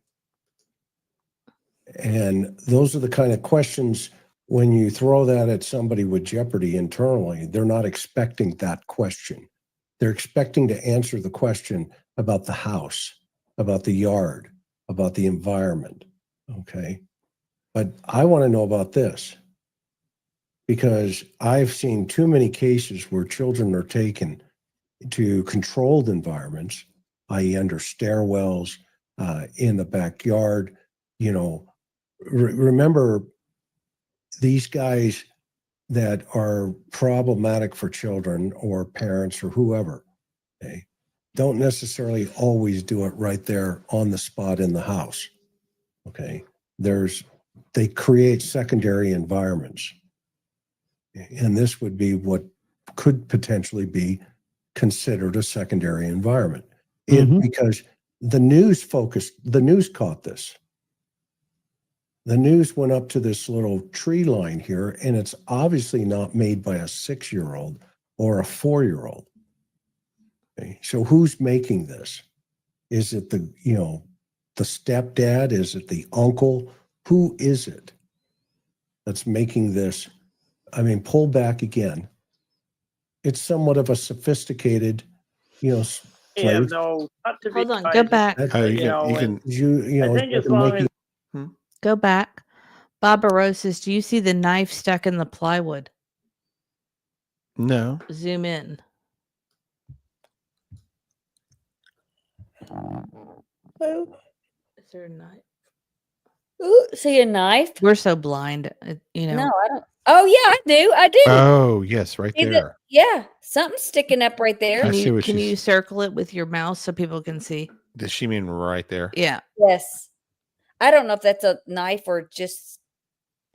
It's hard to Looks tell. like it's hard to tell, but it kind of looks like one. But yeah, I know what you're saying. It's something. It could be. It's hard to tell if that's just the way the moss is, or if that's a handle. Yeah, I know what you're saying. Interesting. But yeah, Because and I've then seen they're about to show a. Yeah, they show a better view of this here in a second. Okay. that But, you know, when you I know, think it's as like long making as a people mini shelter outside of the control. Like that. That's what he's talking about. Yeah. The 6-year-old didn't build that. Right. No. An adult built that, or a teenager. And then what he's getting at is why, you know. But devil's advocate. But it doesn't matter why. The whole point Mhm. is what Chris does that's so good is it's the way you get people off balance, you know. Right. You ask questions that, like the kind of questions, if they have any kind of, they're the kind of questions they think they're going to get are about them sleeping in, what they heard that morning, what throws them off Oh, balance would that's be what like, makes him a great investigator. yeah, Yeah. this is where he gets so clever. He starts asking about this tree fort, and they're like, why is he asking me about the tree fort? Right. And maybe there's something to it or not, but either way, if you know, it's just a great line of questioning to see what kind of people you're dealing with. And Catherine, or Kathleen, I'm sorry. Rumble is just like it's YouTube. It's just a different type of YouTube, kind of a video, a place where you can look at videos or live streams. It's just something that we set up a long time ago. And YouTube tends to censor some of the things that you say on here, and they penalize you in a variety of ways. So on some of the cases going forward that are a little harder to talk about on YouTube, we are probably going to do those on Rumble. So we're trying to get everybody over that goes on Rumble to go ahead and subscribe. But if you don't have it already, don't worry. It's not a big deal. And I sent a link. It should come through here in a minute. And a then Rumble link. So if you want to go to what we're playing now, you can join from there. And then Detroit Rock City said it could be a hunting blind. Very well could be. Very well could be. Like for yeah, I mean, you could say that it's probably something like they're trying to hide from deer for hunting. I mean, right. Definitely. Sure. Yeah, there might be a reasonable explanation to it. It's the point of the questioning, right? Yeah, it's just to kind of get them defensive about something that may or may not have any relevance at all. That just shows you how good he is as an investigator. You know, I am eventually going to watch the Summer Wells with him, because you said that him and Candace on the property is pretty interesting. I haven't had the heart to watch it yet. Oh no, it's brilliant. You because you watch him talk to them, and he puts them at such ease, but he's getting the answers it's really interesting to watch him do. Right. You're like, catch them off guard. He makes them lower their defenses, and right. It's really excellent. It's definitely not something us two small children that small could put together. Oh, is this the guy you were telling me about? Okay, this is a new person. I don't know his link. I don't know much about this guy at all. I just saw this particular live the other day, and he had an interesting observation that I hadn't heard anybody else say. I don't know anything about him. His channel is called Never a Truer Word. Okay, I need to have his link so I can put it in the. Let's see. Never a Truer Word. Yeah. Okay. But this was a pretty interesting observation, just like kind of what he picked up on. Then I haven't heard anyone else pick up on. So I'm going to play like a minute of this. but his name is Jack Fox, I guess. But anyway, so check out his channel. This live stream at least Is this was him? good. Yeah, that's it. Yeah. Okay. Yeah. On what has happened. And the biggest one of those for me, the thing I noticed straight away with the mom, and then this continued with the stepfather when I looked at him, was the theme of noise. So the mom has only done one interview, so let's just have a look at that one. And we will see that she just talks about noise and sound all the time. So the very first thing she says is, what happened? We woke up. I heard them playing in the next room. So she's talking about sound already. I heard them playing in the next room. And what people talk about a lot can reveal a lot about what is going on inside their mind, because the words that relate to the things that are in their mind will leak out or come out when they talk. So she talks about the sliding door, and she says, and we can't hear it when it opens.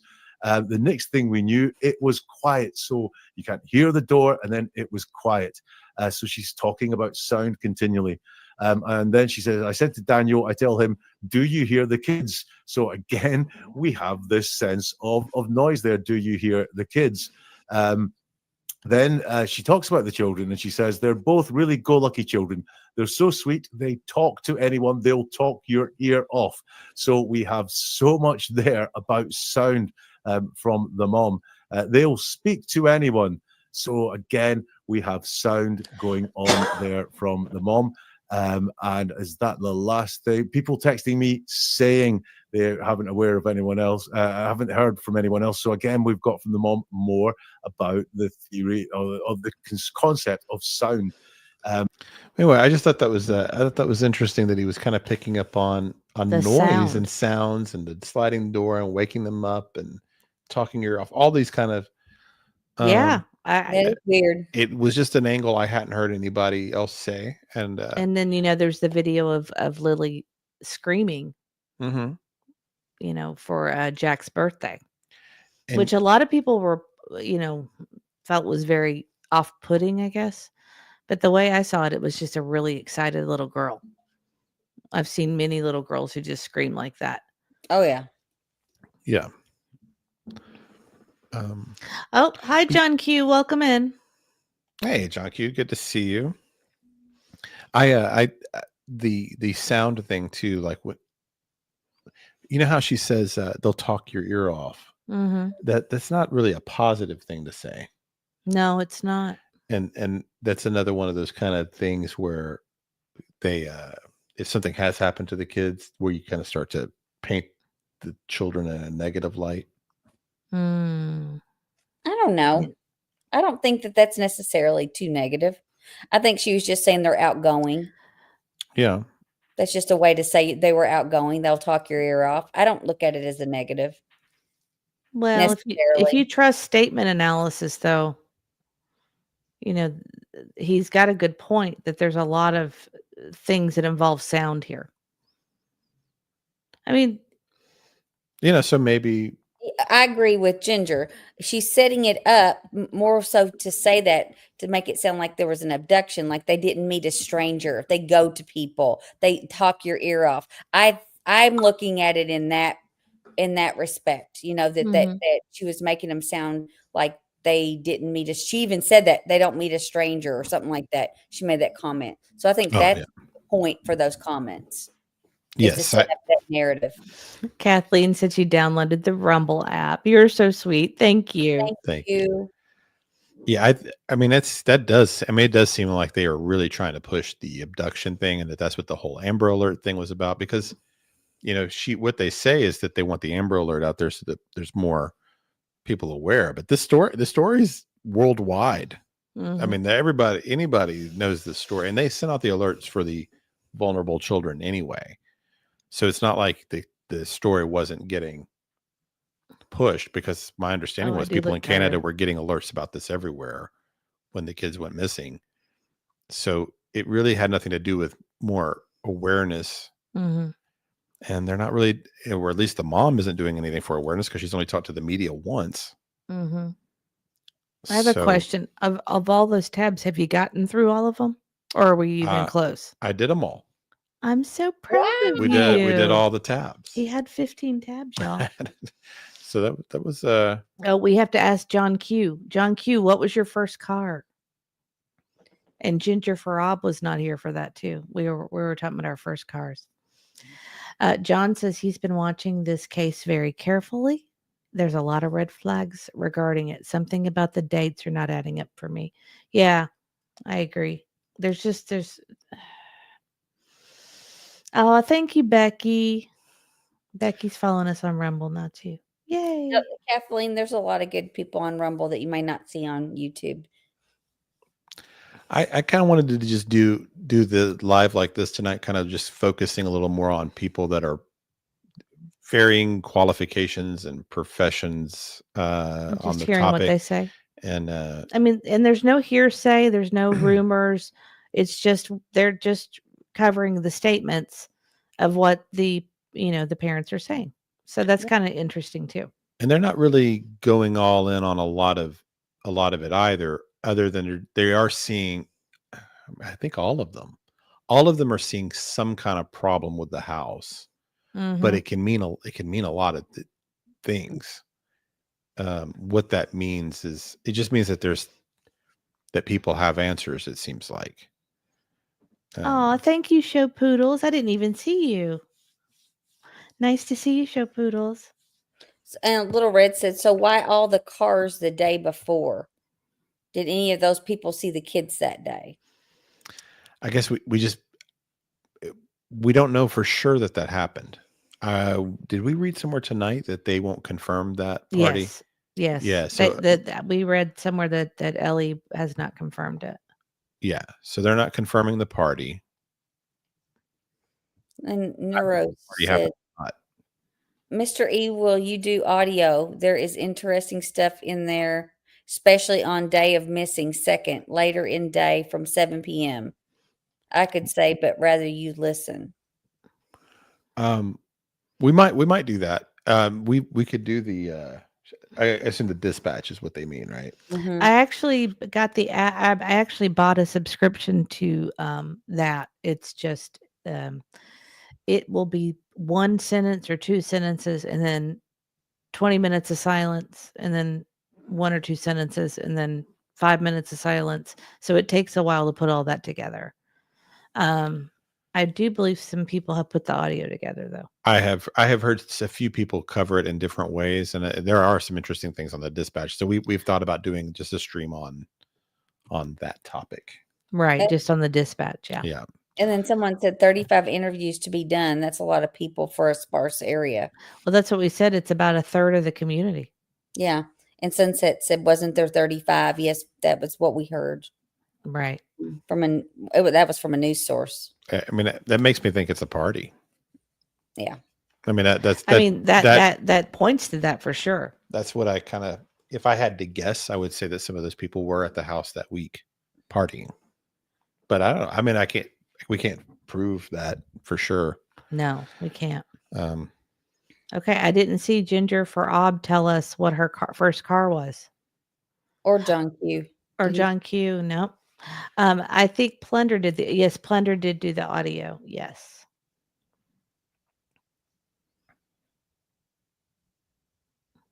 I think the mom was overwhelmed out in the boonies with 3 small, loud children. I'm trying to click on it. There are so many problems with the whole situation. Family. And that 2 of the kids happen to be the 2 kids that are not his. Right. That's, that's a problem with this. There's just some problems. It's hard to say exactly what's going on. Perry M said mine was a 2007 Ford and Ginger Farab had a refurbished Jeep Cherokee.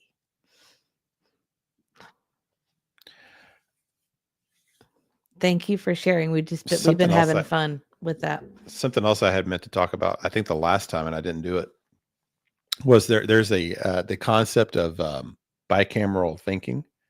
Oh, here we go. And I was thinking this might be a good case to try to apply that to. And what bicameral thinking is it's your left and right brain. And so if you're and most of us have a lean one way or the other. If you're the kind of person that relies more on your intuition and gut feeling, that's one way. And then the other, if you are more of a, well, let me see the data logic kind of person, that's the other way. But the idea of the bicameral thinking is to not rely too heavily on one or the other, but to try to use both. And I tend to not trust my gut or instincts at all.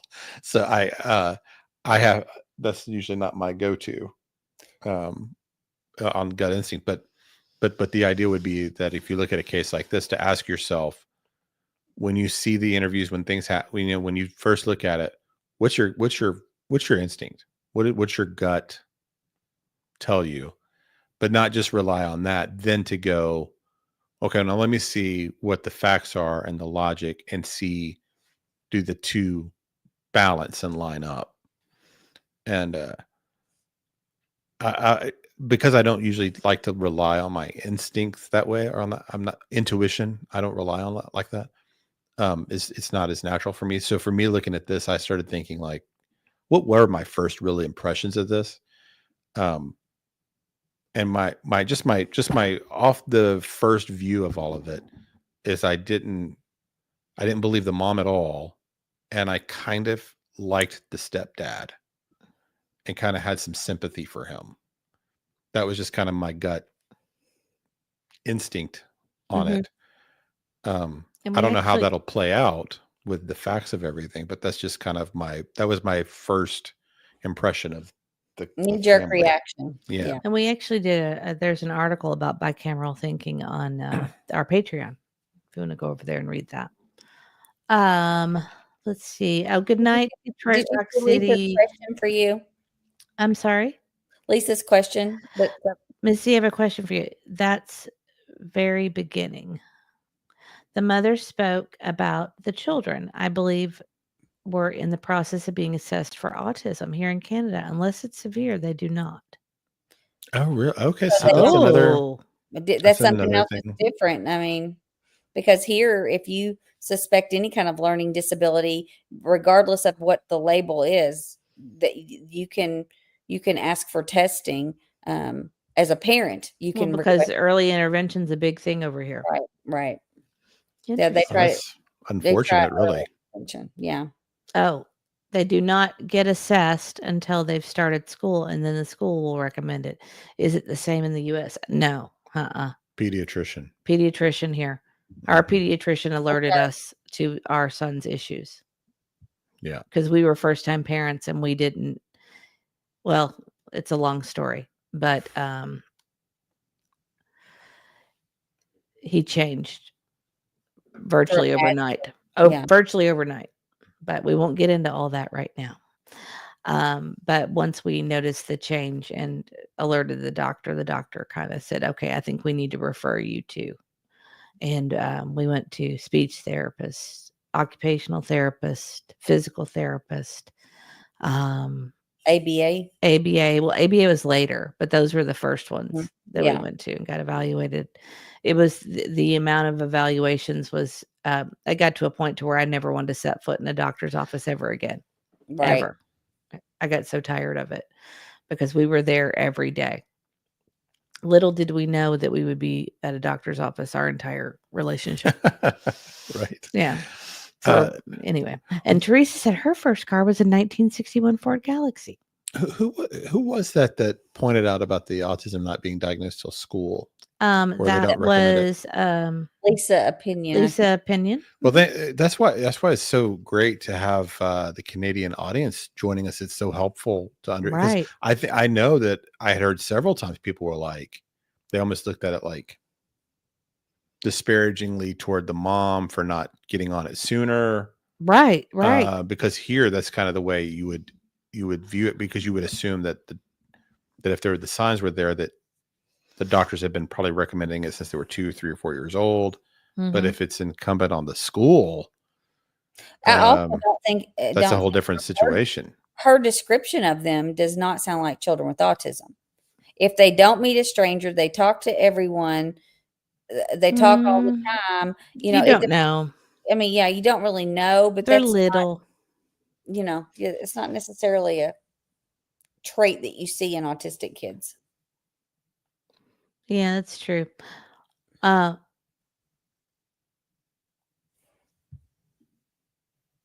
autism is such a spectrum. Well, Thera Moss says mine was a 1982 VW Rabbit, baby blue. I still have it. Wow, good for That's you. awesome. Very cool. Hi, all I need is Jesus, coffee, and true crime. It's good to see you. Welcome in. My first car was a 1982 Chevy Cavalier. I bought it myself at 17. That's Awesome. awesome. That's a great feeling. I bet you appreciated that car more than most kids appreciate their cars. When you pay for something yourself, it means so much more. Rosebud says, to this day, no one can sing Twinkle, Twinkle, Little Star in front of my son, and he's almost 24. Oh, tell us about it. My son has stuff like that too. Love, hate with Dora the Explorer. Yeah. Oh, gosh. What my son can't stand is if he's listening to a song like on his phone, and then you try to sing the song with the song. Oh, it drives him crazy. That drives him. He'll stop playing it and immediately get upset with it. Yeah, he gets very upset. But then he likes us to all speak in unison together and say the same things, which is really funny. I had thought about going to Peter's page actually for this live tonight and trying to find some, but I just ran out of time. But Debbie says, before Peter Hyatt passed, he stated, who was the last person to be with the missing? They're the ones that need to be looked at the most. Miss Peter Hyatt. Yeah, I do too. Yeah, I was thinking about him today. I thought, well, maybe I can go find just kind of like a different case where he's talking about a similar situation. And but I just ran out of time. I had plenty of tabs open anyway, but Peter, of course, was awesome. There's our sweet Sharon Marlowe. Hi, Sharon. I'm so behind in chat, y'all. He would be all over a case like this, wouldn't he? No, I miss him.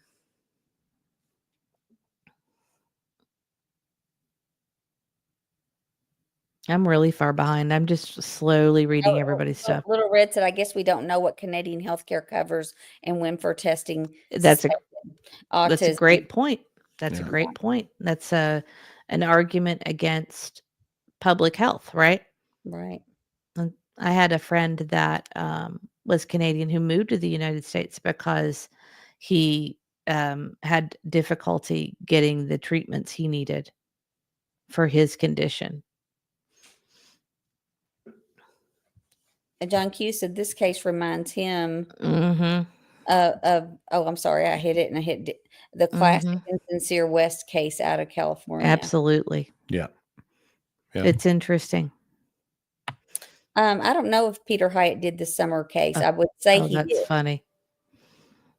Meat paid $100 for my first car, and it didn't have a floorboard on the passenger side. I bet. Awful when it rained. Well, that's what Ginger Frob said. She had that her Jeep would hold water, and she'd have to take a cup and dip the water out of the floorboard. Oh my stars! Oh my stars! That's funny. See, I'm behind. Well, Michelle says public health is a very good thing.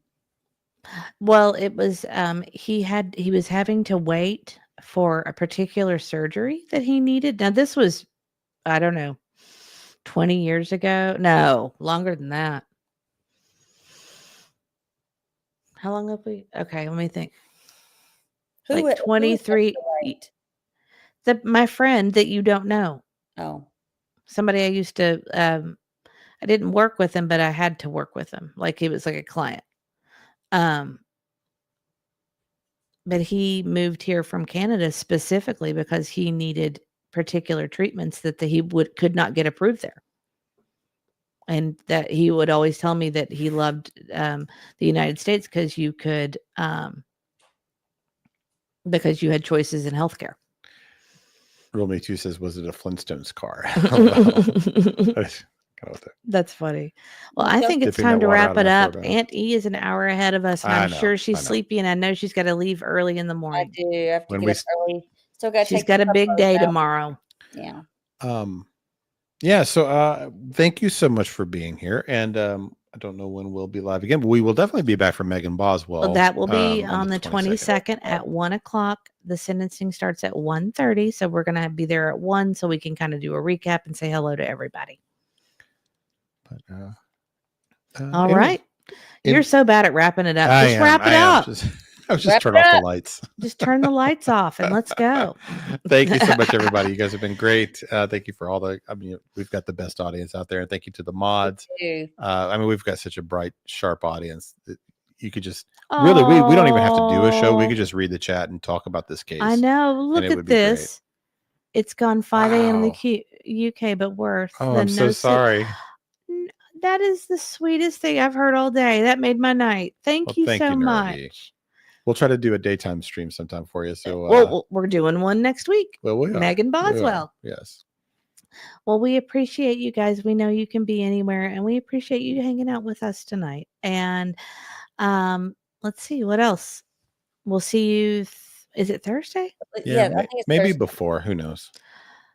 All right. Well, Mystery's got high ambition. See, you don't want to. You want to under promise and over deliver. You don't want to over promise and under deliver. So. Well, the kids are out of school now, so it should get a little easier for you guys. That's true.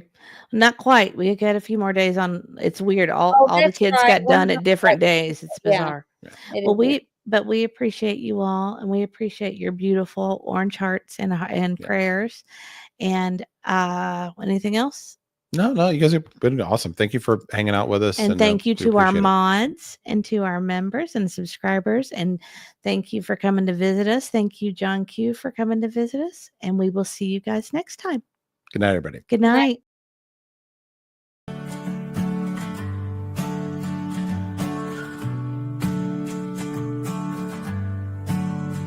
We remember you. We remember you. Ooh. We're still here for you. We'll shine a light for you.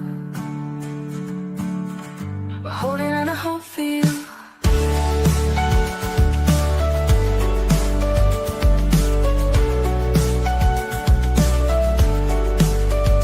We remember you.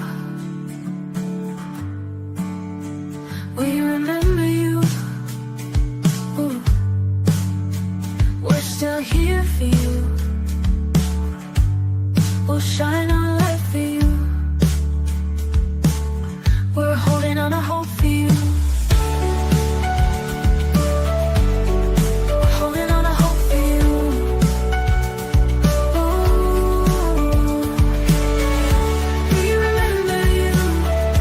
We remember you. We're still here for you. We'll shine our light for you. We remember you. We remember you. We're still here for you.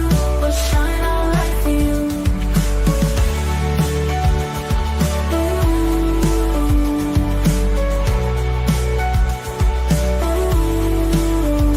We remember you.